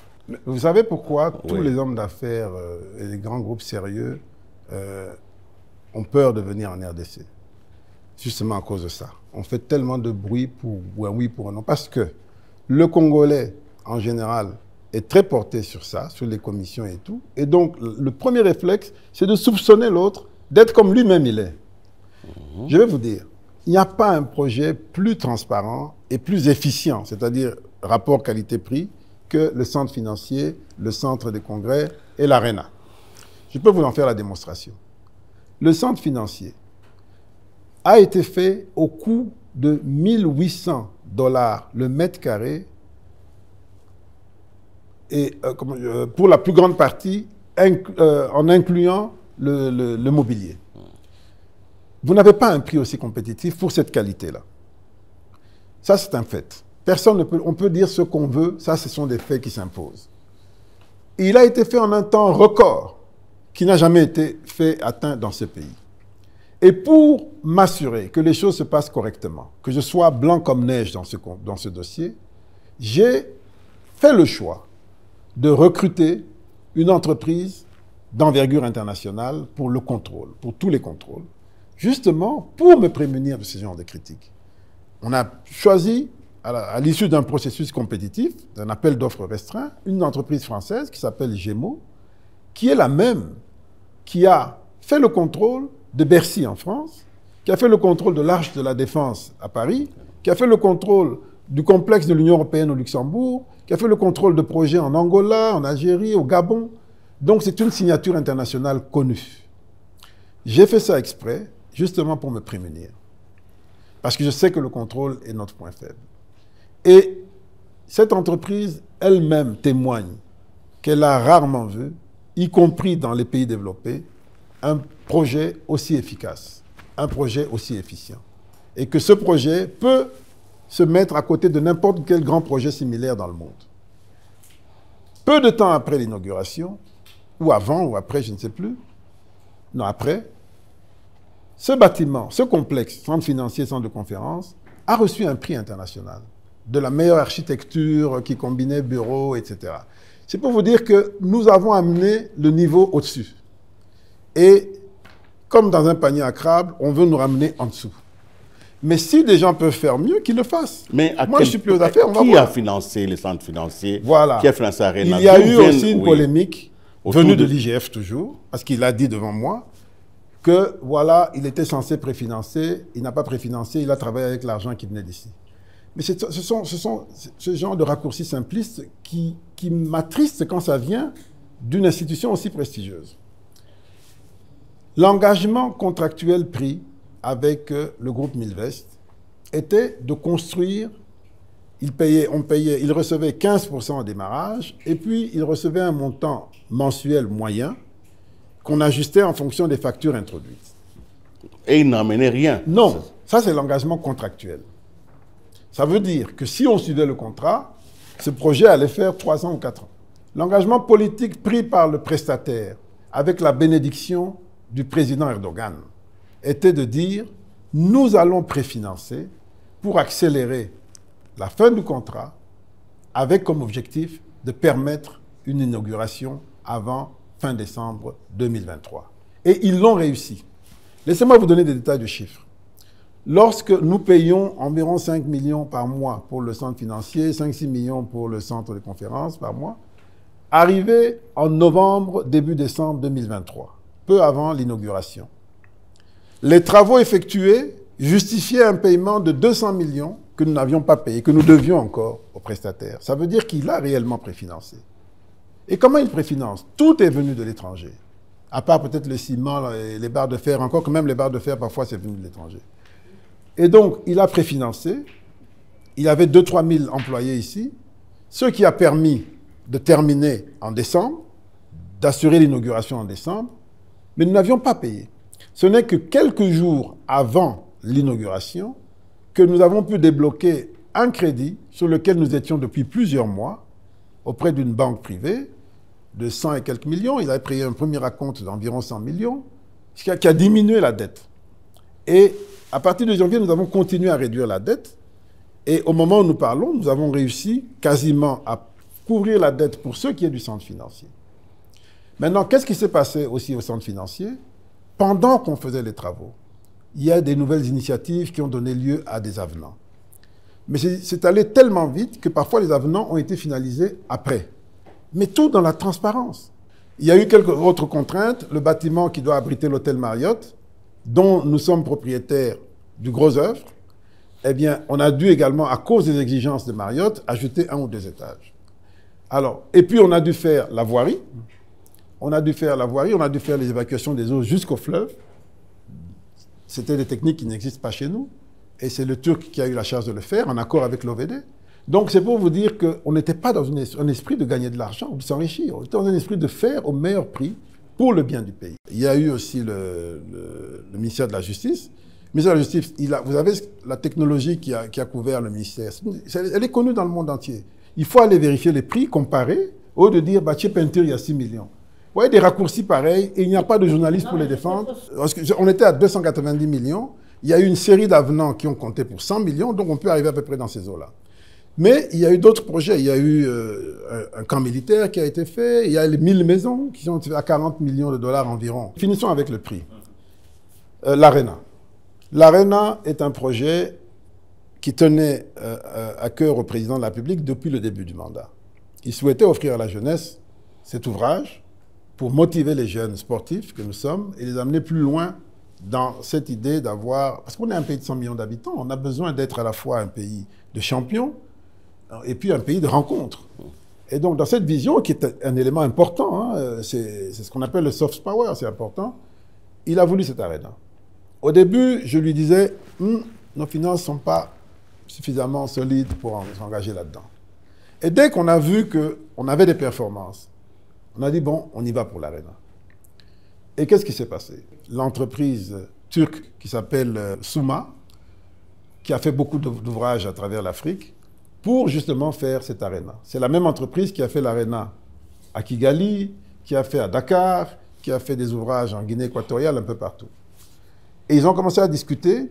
Et lorsque on était en train d'essayer d'évaluer est-ce qu'on peut se l'offrir avant de passer à la phase technique. Et donc, lorsqu'ils ont avancé, à un moment donné, ils sont allés finir les discussions à Istanbul. Et j'avais mes conseillers dans l'équipe. Et ils ont signé un PV qui concluait qu'on allait faire l'aréna de 20 000 places à 125 millions de dollars. Alors, moi, je prends note, je prends acte. Je suppose que le travail est bien fait. Et puis, ils se donnent rendez-vous, on était en avril, ils se donnent rendez-vous en juin pour la signature du contrat en présence du Premier ministre avec les ministres concernés en juin. En juin, on est devant le Premier ministre, on nous amène les signataires, nous signons. Il y avait le ministre des Sports, le ministre des Infrastructures, il y avait moi. On finit de signer, on prend les signataires, on rentre au bureau et le lendemain, mon conseiller financier, Vageni Paipai, m'envoie un message. Il dit, Monsieur le ministre, quand nous avons terminé à Istanbul, nous avons signé un PV, on avait trouvé un accord sur 125 millions pour 20 000 places. Là, on vient de vous faire signer 175 millions. Je ne sais pas d'où vient la différence de 50 millions. Alors, je m'inquiète parce que c'est une responsabilité. Je prends son message, je l'envoie au chef de l'État pour dire, il me demande c'est qui ça, je l'explique. Il me dit, ah non, il n'est pas question qu'on se fasse avoir comme ça. Il faut clarifier ça, il faut revoir. On commence des discussions. Je ne sais pas vous dire qui a fait quoi dans cette affaire, qui est responsable de quoi, je préfère même ne pas le dire, mais il se trouve que j'ai dû faire marche arrière à la République et remettre en question ce contrat. Donc il y avait la frappe dedans, là. Alors, finalement, on finit cette étape et à un moment donné, un jour, on est en train d'évaluer le projet centre financier, centre de conférence. J'étais là, M. Touran Mildon de Milvest était là. Et dans la conversation, le président demande, mais dites-moi finalement, combien ça coûte pour faire une aréna? Et M. Touran dit, Monsieur le Président, je ne veux pas entrer dans ce dossier parce que le Turc qui a fait ce que vous savez là est un concurrent. Et si je prends position, il me fait déjà la guerre, je ne veux pas d'histoire. Il dit non, dites-moi c'est combien. Et finalement il dit, je vais vous dire la vérité, le cabinet d'architectes qui a fait ce projet est le même que j'utilise. D'ailleurs, j'ai des actions dedans. Je connais tout le dossier. Pour faire une aréna sportive en Europe, le prix en Europe, le coût de production sans les bénéfices, c'est 3 000 € par siège. Donc, si vous faites 20 000 sièges, c'est 60 millions d'euros le coût en Europe. Maintenant, en Afrique, vous ajoutez quelque chose parce que c'est en Afrique, et le président lui demande, mais dites-moi, si je vous demande de le faire, vous pouvez le faire à combien? Il dit, ah, Président, je préfère ne pas le faire parce que j'ai déjà beaucoup de choses à faire, je ne veux pas de conflit avec mon compatriote. Il dit, si c'est à vous de le faire, puisque l'autre est défaillant, vous le ferez à combien? Et finalement, il dit, entre 100 et 110, en tout cas pas plus de 120. Et le président qui dit, bon, si c'est comme ça, il faut revoir avec, il me demande de revoir avec mes collègues comment faire pour que lui prenne le dossier. Et il me dit même de notifier à l'autre qu'on ne sera pas en mesure de payer puisque à cause de ces discordances sur le prix. J'écris la lettre à l'autre, le dossier tombe. Et finalement, M. Milvest nous refait un devis et il tombe à 103,9 millions. Mettons 104 millions de dollars. Il dit voilà le prix pour faire l'aréna. C'est comme ça qu'on est allé sur l'aréna avec M. Milvest. Mais pourquoi il y a interruption de... Alors, la même chose. Il a voulu accélérer parce qu'il est de bonne foi, parce qu'il accompagne le pays, y compris avec ses propres moyens, parce qu'il avait reçu un premier acompte de, je crois, une vingtaine de millions, et il a fait des travaux pour plus de 60 millions. Même plus que ça. Et jusque là où on est. Au moment où nous parlons, tout ce qu'il faut pour terminer l'aréna est déjà au Congo. Mais la plupart encore bloqués à Matadi, toujours à cause de nos tracasseries habituelles. Mais tout est là. Et donc, il a dit, moi j'ai pris beaucoup d'avance. Comme j'ai beaucoup de contrats, beaucoup de chantiers, je veux qu'on me paye pour terminer. Mais d'abord, là, on me doit 65 millions pour que je puisse avancer. Le ministère des Finances a décidé de lui payer 45 millions. Mais ça, c'est du travail déjà fait. C'est du travail déjà fait. Et comme il y avait encore des petits riens à rester, il a beaucoup de projets ici, il a essayé de faire ce qu'il peut, mais tous les retards qu'il a pris, qu'on lui a imposés dans ses paiements, on fait que chaque mois, il doit payer, je ne sais pas combien, 3 millions, 5 millions pour ses équipes, pour le personnel et tout. C'est des pertes sèches qu'il fait. Parce que le principe était de travailler vite pour perdre moins d'argent. Et donc, voilà la situation. Donc, mais maintenant, il n'y a aucun problème qui se pose. C'est à l'État de s'entendre avec le prestataire sur le rythme des travaux, le rythme des paiements. La bonne nouvelle, c'est que tout est sur place à Kinshasa, et ça va se terminer. Parfois, j'ai l'impression, puisqu'il y a toujours une cabale contre moi, que tout est fait même pour bloquer ces projets, juste pour pouvoir dire, voilà, il n'a rien fait, on a payé des gens. La preuve, c'est que la semaine dernière, il y a eu un paiement qui a été fait de 129 milliards, qui équivaut aux 45 millions dont j'ai parlé, paiement fait par mon successeur. On a dit, voilà, le ministre a payé 129 millions de dollars, plus que les 104 millions du contrat, et rien n'est fait, tout est bloqué. Vous voyez, cette manipulation permanente des médias, et en ciblant une seule personne, toujours la même. Honorable, votre bourreau, c'est M. Jules Nguete. Non, je ne vais pas me rabaisser à ce niveau-là. Oui, mais parce que dans les discussions, vous dites que c'est lui qui bloquait... Peut-être qu'il n'est que l'instrument d'un système. Et je pense d'ailleurs qu'il est l'instrument d'un système, plus que lui-même. Bon, il a peut-être ses intérêts, il a peut-être ses calculs à lui. On lui a peut-être promis qu'il allait y avoir ceci, qu'il allait être nommé. Et donc, il a joué le jeu. Mais je ne vais pas me rabaisser à ce niveau-là. 400 millions, si on fait tous les calculs, c'est un peu plus de 500 millions de dollars avec tous ces projets, centres financiers, Arena, etc., plus de 500 millions de dollars. Est-ce que vous, en tant que Congolais, 500 millions de dollars pour construire des bâtiments de prestige valent plus que des kilomètres de route, valent plus que des routes de dessert agricole, oui, des projets agricoles, ça vaut plus. C'est bien, mais vous êtes dans les raccourcis du citoyen lambda. Nous avons autant besoin de routes que de forages, que d'accès à l'énergie, que d'infrastructures de ce type. Vous savez que notre pays, un des grands problèmes que nous avons, c'est l'image du pays.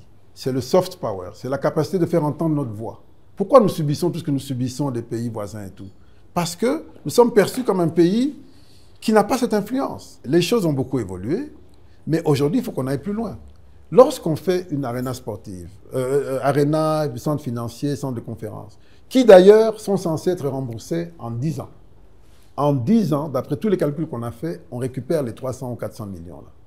Pour votre information, jusqu'au moment où je quittais le ministère, il y a une banque de la place qui était en train de nous suivre en disant « Je voudrais vous payer 4 millions de dollars par an juste pour que mon nom soit affiché sur l'Arena, que ce soit Arena lié au nom de cette banque. » C'est pour vous dire que derrière ça, il y a une économie. Ce n'est pas de l'argent de prestige, c'est une activité économique, une activité de soft power. Vous imaginez l'influence qu'on peut avoir quand on réunit des gens.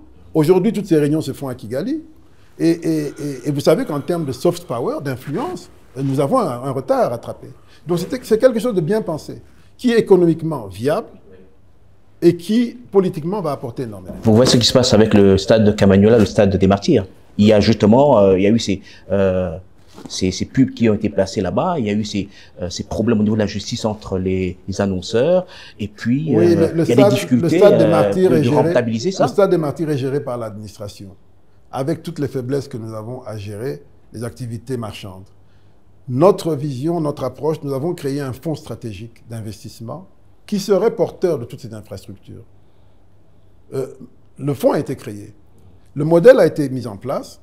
Donc, nous allions assurer non seulement une gestion efficace de ces infrastructures, rentable, mais nous allions également, dans le cadre de ce fonds, générer des revenus pour d'autres investissements. Est-ce que vous savez combien vont générer toutes ces infrastructures? Oui. Vous avez fait les calculs, ça générait combien? Je peux vous donner, mais je vous dis qu'en 10 ans, on récupérait les 400 millions. Oui, mais après, ça générait combien par an, le centre financier, par exemple? Non, je vous redis.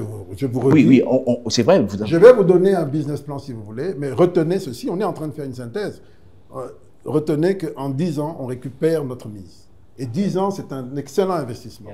Et le fonds lui-même, nous avions prévu de le gérer d'une manière extrêmement professionnel, de classe internationale, avec des recrutements, y compris au niveau international s'il le fallait, pour faire l'exception, pour montrer que c'est possible de gérer différemment. Et nous avions déjà une liste de projets dans le pipe. Le premier d'entre eux, c'était l'ancien cabinet, c'est-à-dire sur le boulevard, avec le bâtiment derrière, qui devait être transformé également en immobilier de rapport. et d'autres projets, y compris dans l'agriculture, etc. C'est un véritable fonds d'investissement. Et bon, tout ça a été arrêté, c'est pas grave, mais il y a une vision derrière, il y avait une vraie vision derrière, et qui est portée par une expérience internationale. C'est pas quelque chose qui est fait au hasard comme ça. Et donc nous avons travaillé avec des cabinets, etc. On a conduit ce processus pour faire la différence. Mais comment expliquer, vous donnez des réponses claires, mais comment est-ce que vous expliquez que vous êtes parfois contredit par l'IGF qui avait lancé également des amassements? L'IGF, c'est de bons comptables, mais quelle vision l'inspecteur général des finances a? Lui qui n'a œuvré que ici, à poursuivre les entreprises, parfois à être leur conseiller, parfois à les poursuivre. Il y a plusieurs façons de faire. Même en matière de lutte contre la corruption. Il y a ce que moi j'appelle la lutte contre la corruption folklorique. Celle qui consiste à dire c'est moi le shérif, c'est moi qui décide qui est voleur, qui ne l'est pas.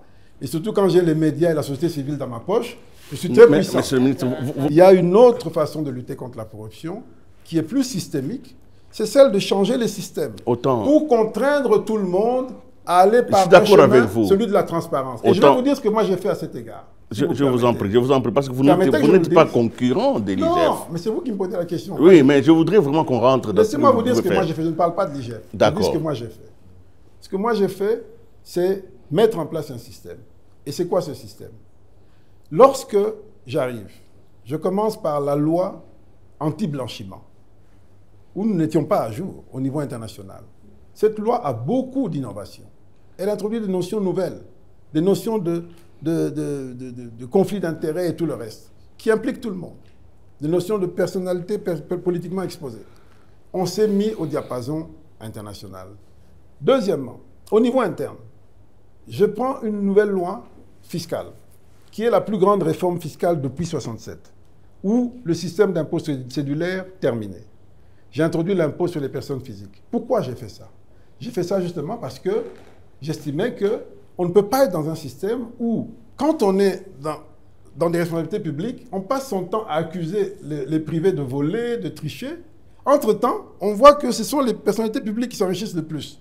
Dans l'impunité la plus totale, elles ne rendent jamais compte. Et les privés qui souffrent pour créer la richesse sont tout le temps en train d'être redressés, etc. J'ai dit non, il faut rétablir les choses.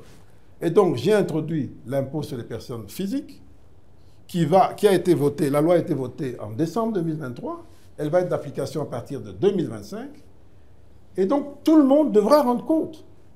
Il faut apprendre à rendre compte. Moi, j'ai appris à rendre compte, ça fait 15 ans, 18 ans maintenant, qu'à l'extérieur, chaque année, je rendais compte sur mon patrimoine, sur mes revenus, et je devais justifier. Mais mes deux dernières questions, vous avez dit c'est que vous avez fait, mais c'est que vous avez fait aussi. C'est-à-dire, vous avez votre salle de jeu préférée quand vous étiez au ministère des Finances, c'était la dette intérieure. C'est là où vous jouez.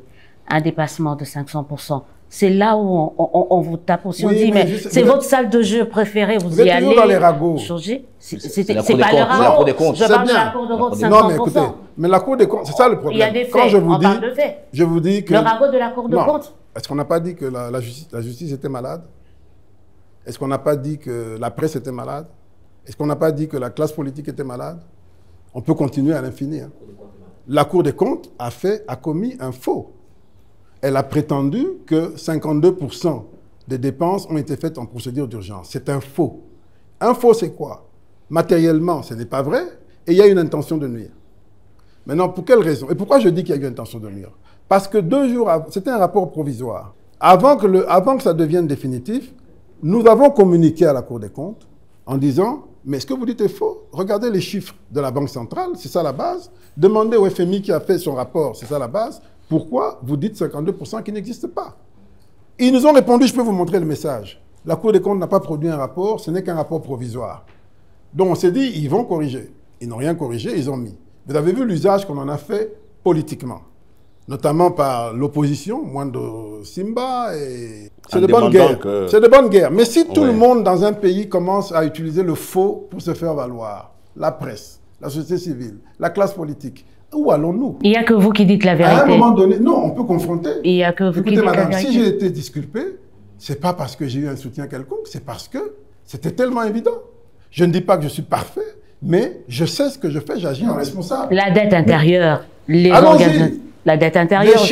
Les chiffres annoncés par la Cour des comptes sont des chiffres flou, embrouillé. Je n'ai pas encore été dans tous les détails, mais ce que je sais, c'est qu'ils disent qu'on a payé 400 millions, je ne sais pas combien, de dettes non certifiées. C'est faux. Il s'agit de quoi? Il s'agit des pétroliers. En 2021, j'ai payé 121 millions de dollars aux pétroliers. Ce n'était pas budgétisé. Mais on a payé. En 2022, j'ai payé 433 millions aux pétroliers. Manque à gagner. Ce n'était pas budgétisé. Donc vous payez même quand ce n'est pas budgétisé. Non, mais madame, ça, vous êtes journaliste, donc je suppose que... Ça manque de rigueur. Non, je suppose que vous êtes suffisamment instruite.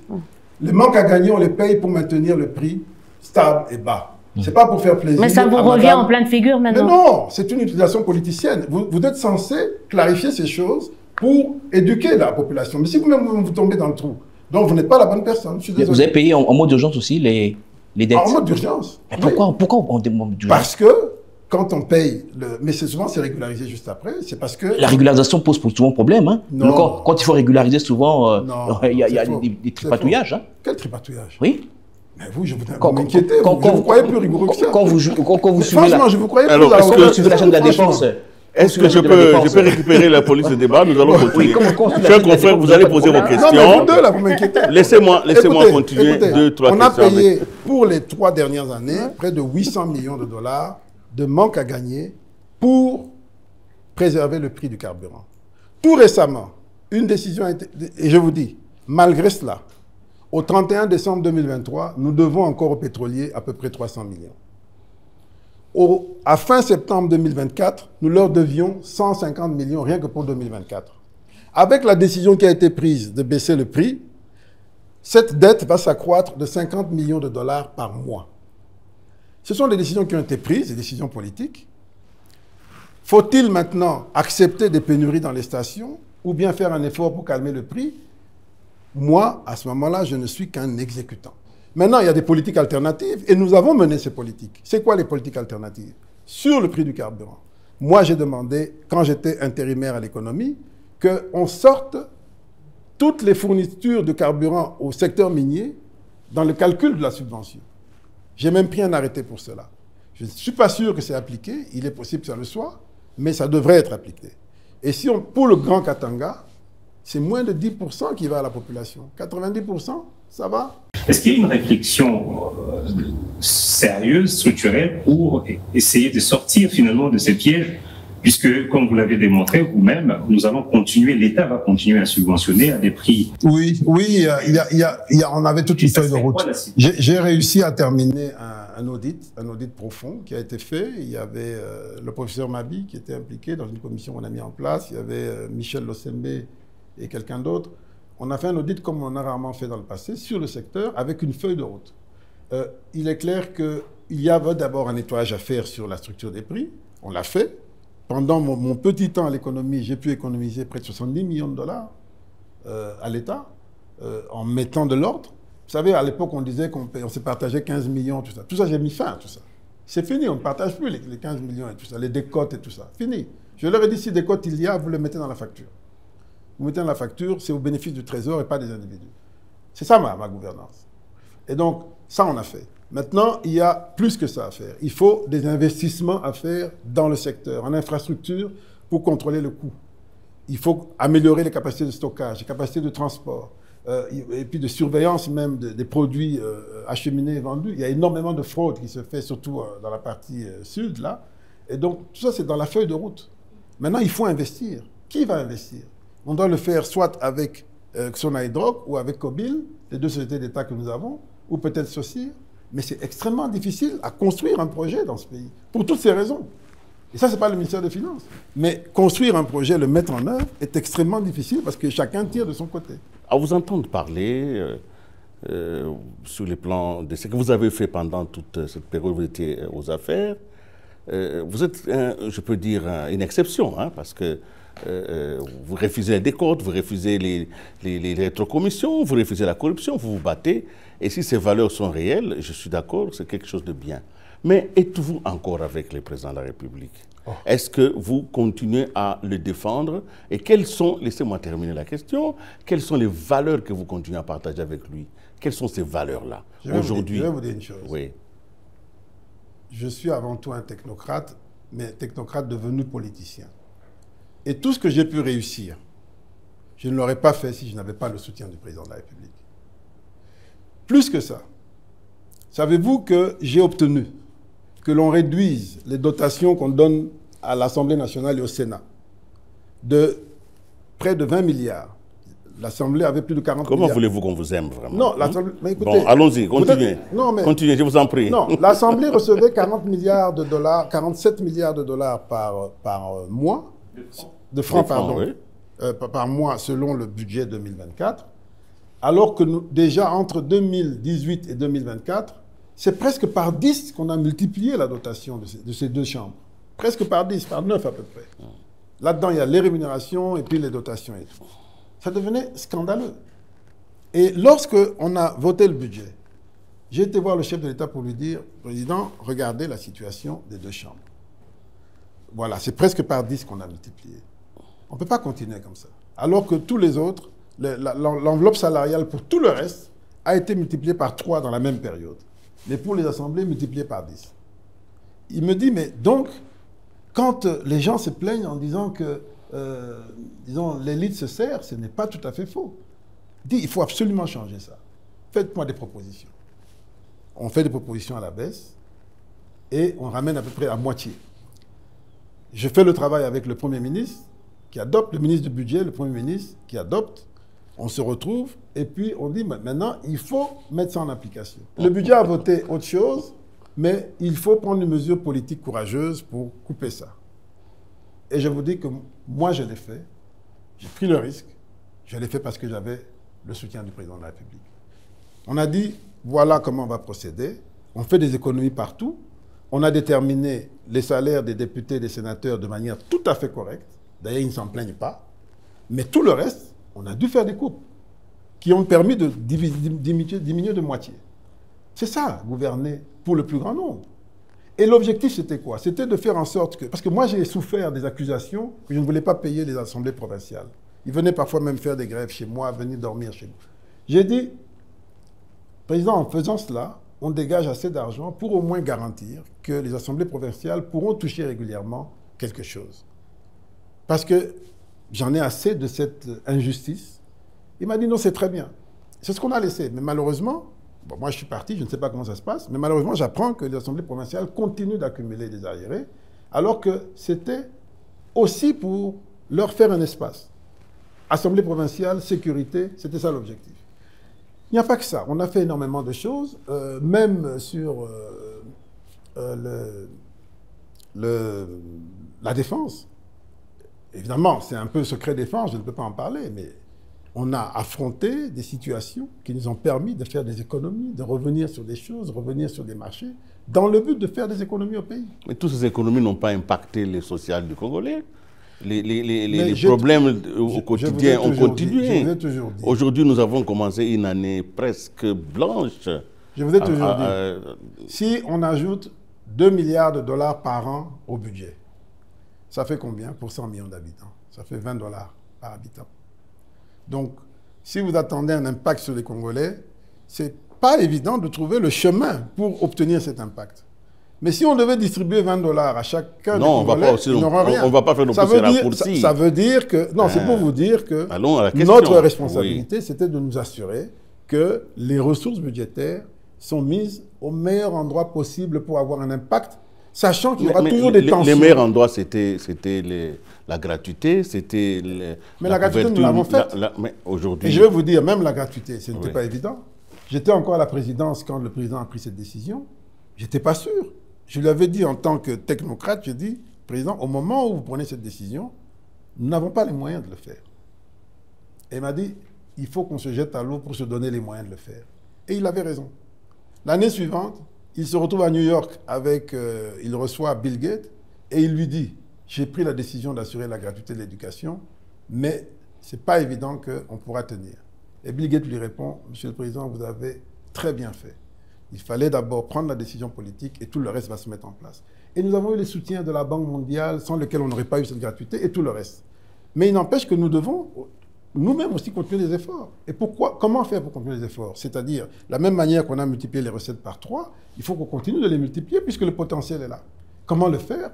C'est ça, c'est l'informatique, c'est la facture normalisée, c'est les jeux d'argent, c'est la réforme fiscale, c'est que chacun rende compte. Vous avez payé combien d'impôts cette année? Vous ne savez même pas. Non, j'ai payé. Vous savez que quand j'ai fait passer, j'ai préparé la loi sur l'impôt sur les personnes physiques, puisqu'elle ne sera valable qu'en 2025, en 2023, j'ai demandé par arrêté que les gens déclarent spontanément ceux qu'ils ont gagnés en salaire et ceux qu'ils ont payés en IPR. C'était juste pour préparer les esprits. Les esprits, oui, oui. C'était volontaire, ce n'était pas obligatoire. J'ai présenté cet arrêté 3 fois en Conseil des ministres. À la fin de compte, on avait donné jusqu'à fin mars. Fin mars, il y avait très peu d'engouement. On a prolongé jusqu'à fin juin. Vous savez qu'au niveau du gouvernement, je suis le seul membre du gouvernement qui a fait sa déclaration. Le seul. Et ça, ce n'est pas moi qui l'invente, c'est les statistiques de la DGI qui m'ont été fournies au mois d'août. Regardez, ministère des Finances, moi seul, il n'y a pas d'autre. Maintenant, quand vous comparez secteur public et secteur privé, secteur public, il y a eu 4060 personnes qui ont déclaré spontanément combien elles ont gagné, combien elles ont payé. Secteur privé, 25 583 personnes. Donc, 1 du secteur public pour 6 du secteur privé. Et pourtant, quand vous regardez les statistiques de l'emploi, il y a 3 fois plus d'emplois publics que d'emplois privés dans le secteur formel. Pour vous dire que nous avons un sérieux problème de responsabilité en tant qu'acteur politique. J'ai été pionnier en posant les bases pour dire nous devons rendre compte. Et j'ai montré l'exemple moi-même. J'étais le seul du gouvernement à le faire. Et ça, c'est des choses qui doivent se poursuivre. La loi qui a été adoptée en 2023, en décembre 2023, qui démarre en 2025, elle demande une préparation. C'est pour ça qu'on avait donné 2024 comme période de préparation. Cette préparation, c'est beaucoup de travail. C'est de la sensibilisation, c'est de la mise à jour des systèmes, etc. Je ne suis pas certain que le travail est fait. Maintenant que vous êtes à l'Assemblée nationale, qu'est-ce qui risque d'arriver? Vous avez le pouvoir de contrôler. C'est qu'en 2025, on va dire, on n'est pas prêt, on prolonge, on se donne des moratoires. C'est comme ça qu'on a l'habitude ici. Moratoire. Ambago. Vous avez réussi à permettre, vous avez permis à la RDC, on va dire comme ça, vous avez participé à ce que la RDC atteigne la 6e revue avec le Fonds monétaire international. Le chef de l'État a parlé de ça lors d'une interview. J'ai piloté le processus, c'est ça qu'il faut dire. Et puis vous avez participé, vous n'êtes pas clair. Mais vous avez initié beaucoup de réformes. Vous auriez dû continuer d'être ministre des Finances. D'abord, ce n'est pas moi qui décide. Et deuxièmement, je suis en train de vous expliquer ici que j'ai été l'objet d'une cabale politique parce que mes succès dérangeaient. C'est cette cabale qui vous a empêché d'être ministre. Vous étiez quand même compétent, vous êtes compétent. Oui, mais ça, ce n'est pas un problème. Mais mes succès dérangeaient. Et la cabale politique n'aurait pas porté ses fruits s'il n'y avait pas une action judiciaire. On a tout fait pour créer une action judiciaire dans les conditions que je viens de vous raconter, pour pouvoir dire, voilà, maintenant c'est officiel, il y a un problème. Mais d'autres qui ont eu des actions judiciaires ont fui et ils sont restés tranquilles, impunis. Mais moi, j'ai couru vers la justice pour me justifier. C'est ça la différence. On vous reproche d'avoir des ambitions démesurées sur le plan politique. C'est vrai, vous criez à cette forme de cabale politique. Mais justement, ça aussi. Je vous dis, madame, j'appartiens à un parti politique, le plus grand du pays. Et je suis fidèle, de nature fidèle. Ce parti politique a une autorité morale et des autorités. Quelle que soit mon ambition, elle se situe là-dedans. Donc, le problème ne se pose même pas. Je ne suis pas du genre qui est aujourd'hui à gauche, demain à droite. Non, je suis UDPS, j'ai vocation à le demeurer. Mon autorité politique est connue, c'est le président Félix Tshisekedi, autorité morale. L'autorité administrative ou politique également, c'est Augustin Kabouya. Point barre, c'est tout. Maintenant, il est vrai que les gens fantasment. Pourquoi?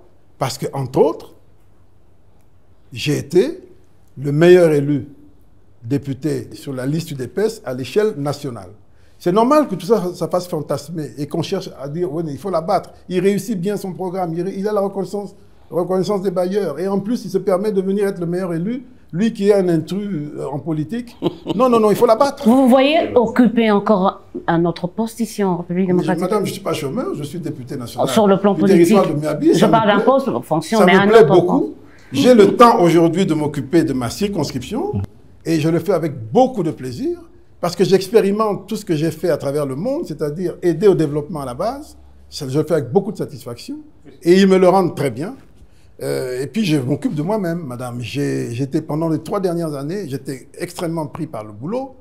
Ma femme et moi, on avait l'habitude de faire de la marche tous les soirs. On a cessé de le faire. Maintenant, on reprend. J'allais revenir sur la famille. Nous avons suivi la télévision. Nous avons, en tant que je nage pas vraiment à l'homme. Vous avez été pendant toute cette période, on a entendu, on parle même de votre famille dans les accusations, Nicolas Kazadi voleur, frappeur.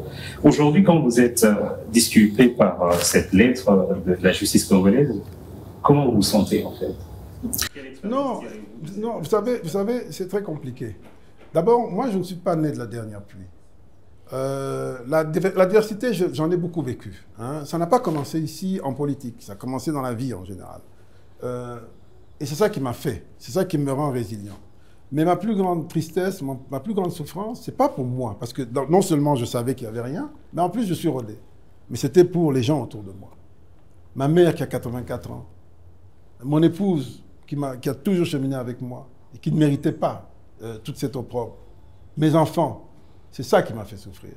Mais pour moi, non. J'étais sûr de moi, peut-être un peu trop sûr de moi, mais je savais que je n'avais rien fait.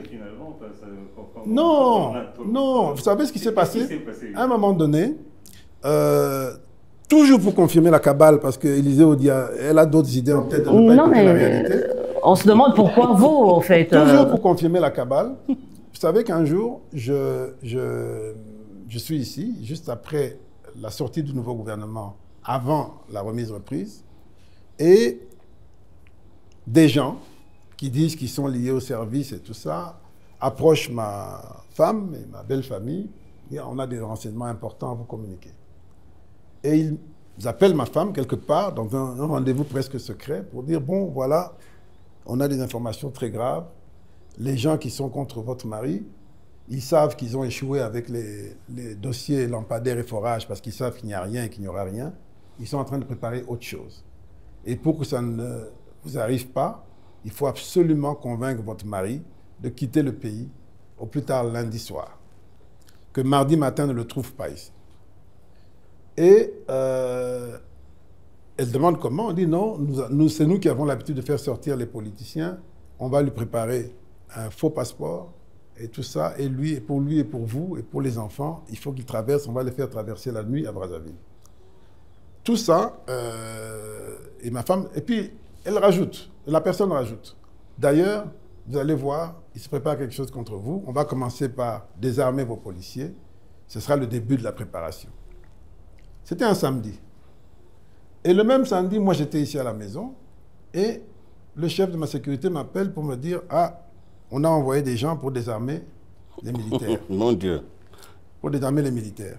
Je ne savais pas parce qu'elle n'était pas encore rentrée. Je dis « Dites-leur qu'on le fera après la prestation de serment. Il n'y a pas de problème. » Et ma femme revient et elle me raconte, elle me dit, bon, elle me raconte tout ce qui s'est passé. Et elle était un peu prise de panique. Je dis non, il faut garder le calme et tout.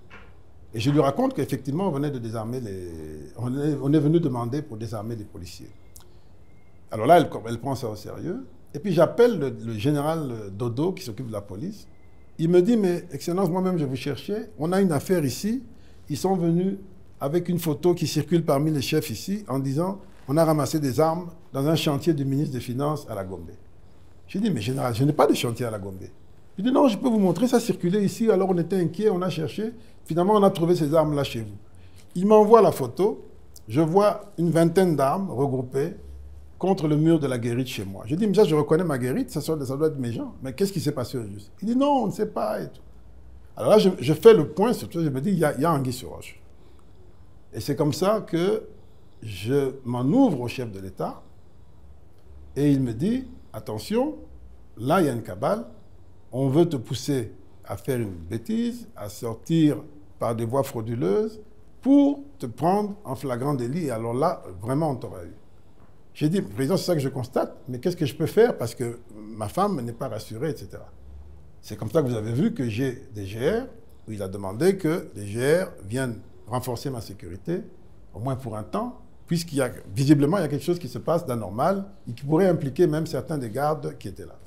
Voilà, c'est pour vous dire que tout était fait, puisqu'ils n'ont pas réussi, ils cherchaient par où m'avoir, par où me ridiculiser, par où me descendre. Vous allez porter plainte aujourd'hui contre toutes les personnes qui vous ont jeté en pâture? Je ne sais pas si ça vaut la peine, je réfléchis, je vais voir. Il faut de la vie votre honneur quand même. Je ne sais pas... Bon, écoutez, j'apprécierai, je verrai. Mais ça va me prendre beaucoup de temps, beaucoup d'argent.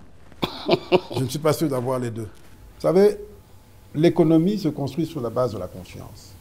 La confiance se forge sur la base de ce que l'on sait et de ce que l'on perçoit. J'ai voulu être franc, aller droit au but sur ce que l'on sait. C'est-à-dire, qu'est-ce que tu gagnes? Combien tu gagnes? Comment tu le déclares? Moi, je l'ai fait ces 15 dernières années. Donc, ce n'était pas une difficulté pour moi. En tant que ministre des Finances, je l'ai fait également, et j'étais le seul du gouvernement à le faire, je l'ai dit. Pendant que je suis ministre des Finances, oui, c'est vrai, j'ai gagné de l'argent, parce que j'ai fait du bon travail. J'ai été rémunéré par des primes exceptionnelles lorsqu'on fait des redressements, etc. J'ai géré des fonds secrets, tout ça, d'accord.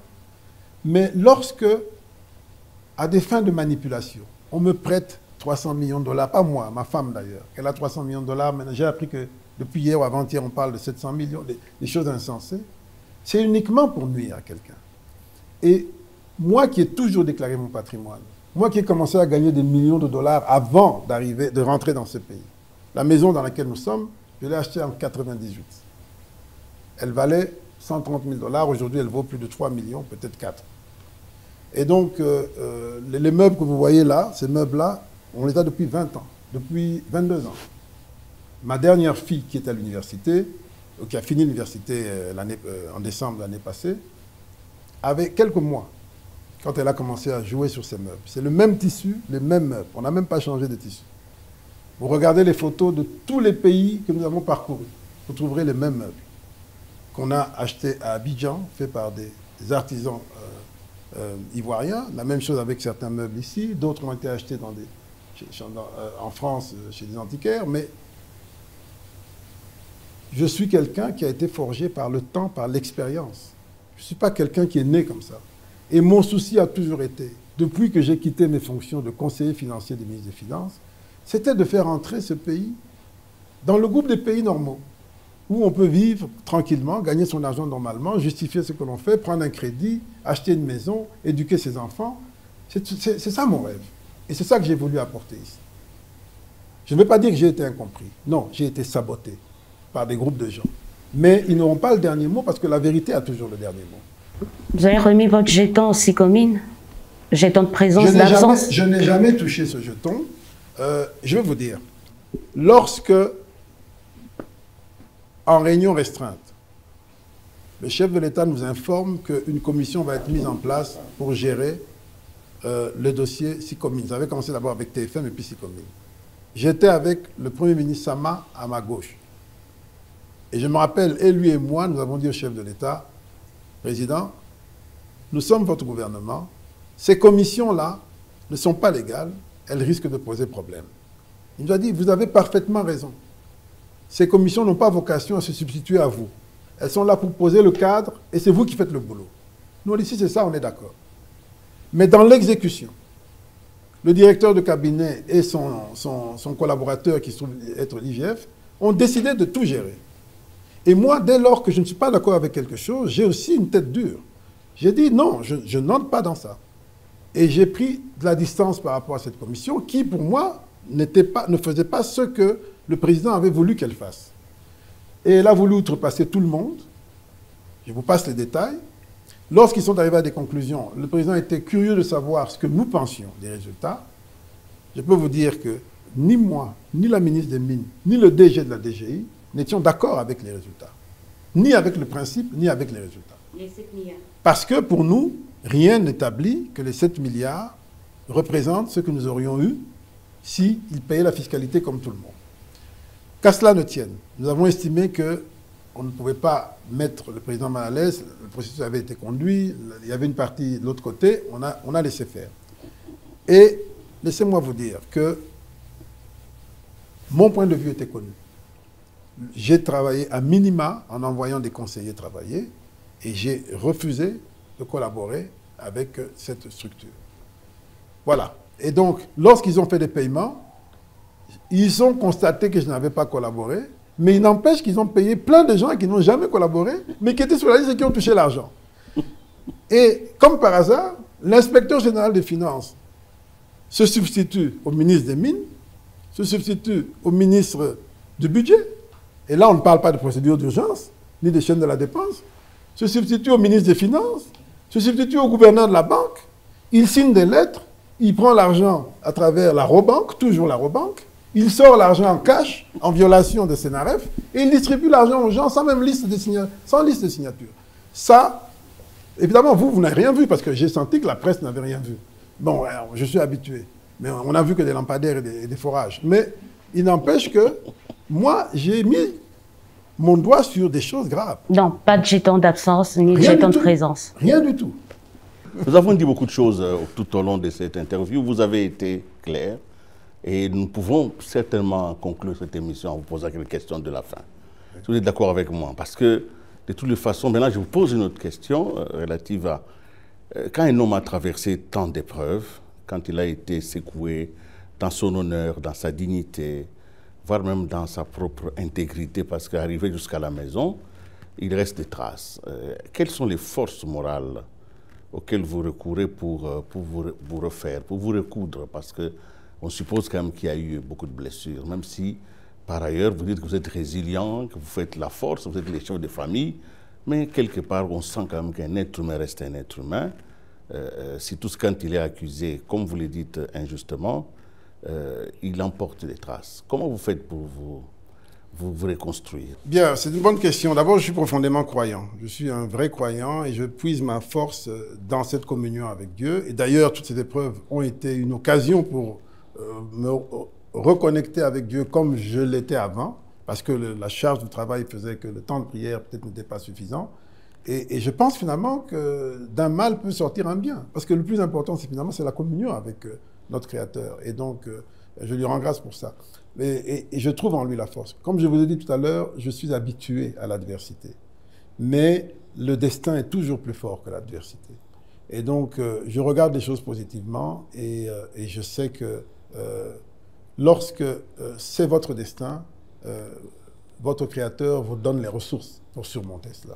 Alors, si nous faisons une simulation de votre cas dans le pays, on peut se dire que peut-être vous, c'est parce qu'on vous connaît, vous avez un poste élevé, la presse peut vous suivre, mais il y a peut-être des gens qui sont intègres, qui sont décidés à combattre le mal dans le pays, mais qui n'ont peut-être pas la même liberté de défense comme vous. Qu'est-ce qu'on peut dire finalement pour combattre ce mal? Parce que c'est un mal qui est dans le pays. Ce mal-là, il est là, il touche n'importe qui. Comment les pays peuvent conjurer ce mal de la désinformation, ce mal de la manipulation et surtout ce combat contre le progrès? Non, c'est une vraie question, hein, mais on a besoin de vous. Vous, les journalistes, journalistes capables de voir les choses telles qu'elles sont, pas de manière biaisée. On attend de vous vraiment ce rôle-là. C'est pas facile, mais il le faut. Malheureusement, aujourd'hui, ce n'est pas encore suffisamment le cas. Moi, j'ai vécu ici quelque chose de digne de Hollywood. Hein. Quand j'ai reçu l'autorisation de voyager pour les soins médicaux le vendredi 28 juin, le 29 juin, samedi, les réseaux sociaux ont décidé que je voyageais ce jour-là. C'est eux-mêmes qui ont décidé. Alors que moi, j'avais prévu de voyager le lendemain, dimanche 30 juin. Et le samedi 29 juin, je reçois des amis dans mon jardin ici, et je vois sur les réseaux sociaux, on me voit à l'aéroport en train d'essayer de voyager, mon fils qui se dispute avec les gens de la DGM parce qu'on m'a refusé de voyager. Tout un film digne de Hollywood. Et tout ça, c'est des journalistes connus, hein, vos amis, vos collègues.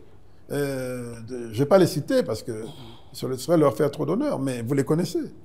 Vraiment, un film digne de Hollywood où on nous voit là, on nous voit en train de nous chamailler avec les gens de la DGM, on montre même un boarding pass, pendant que nous sommes ici.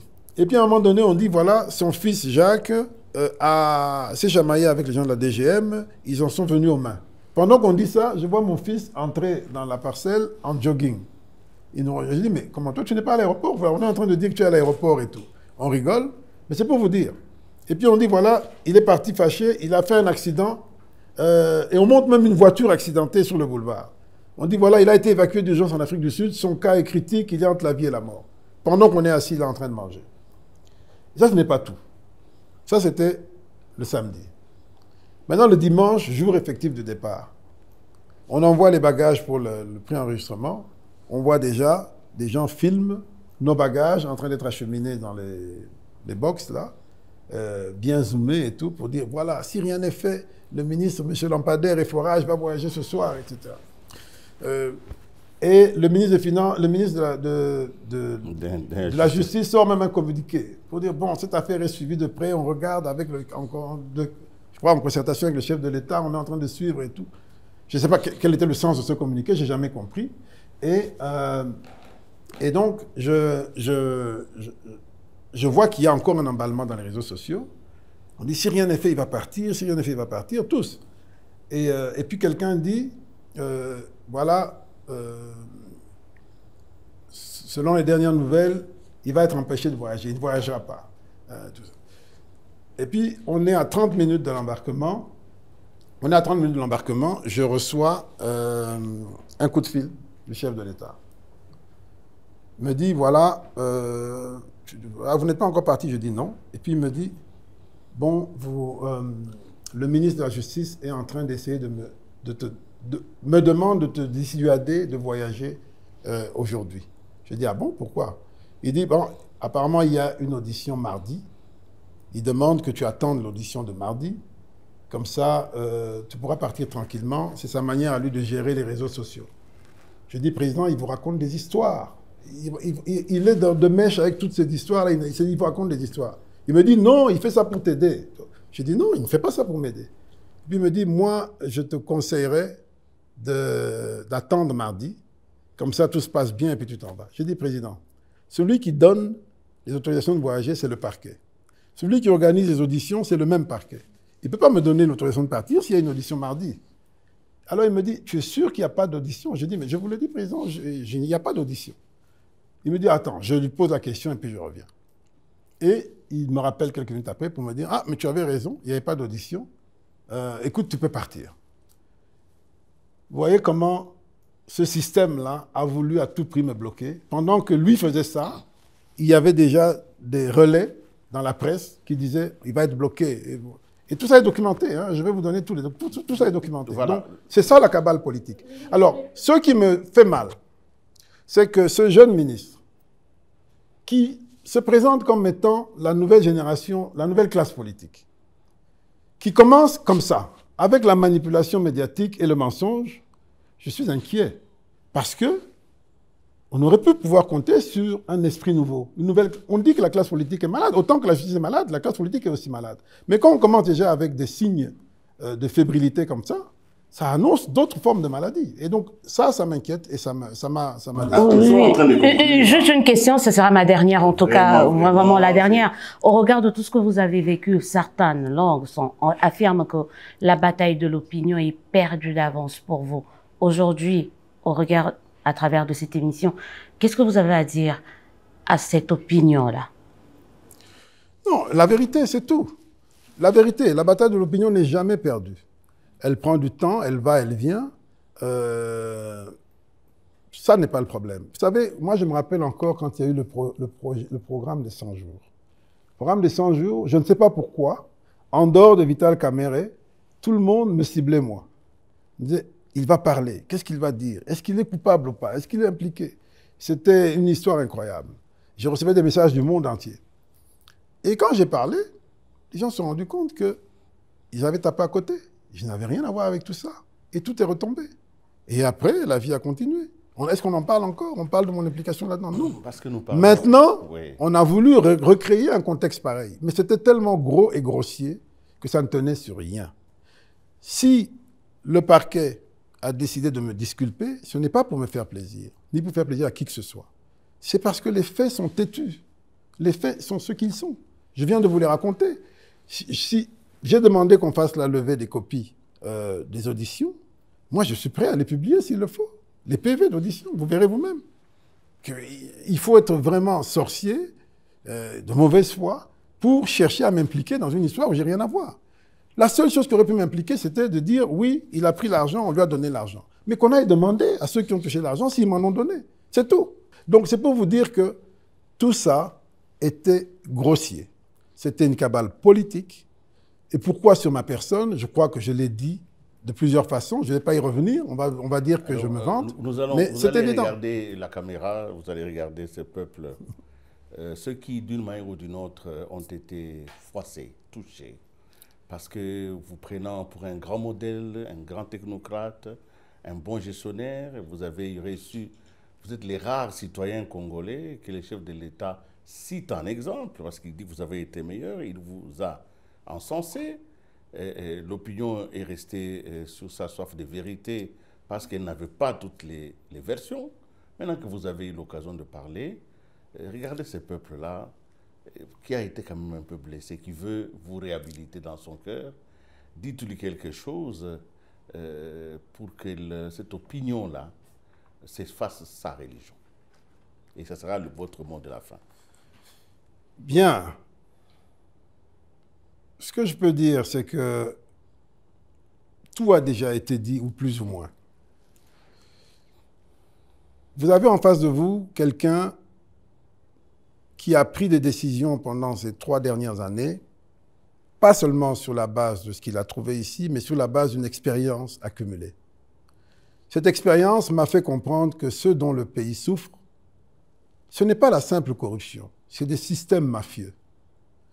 Et j'ai eu le courage de mettre un coup de pied dans ces systèmes mafieux en apportant des systèmes qui bouleversent tout cela.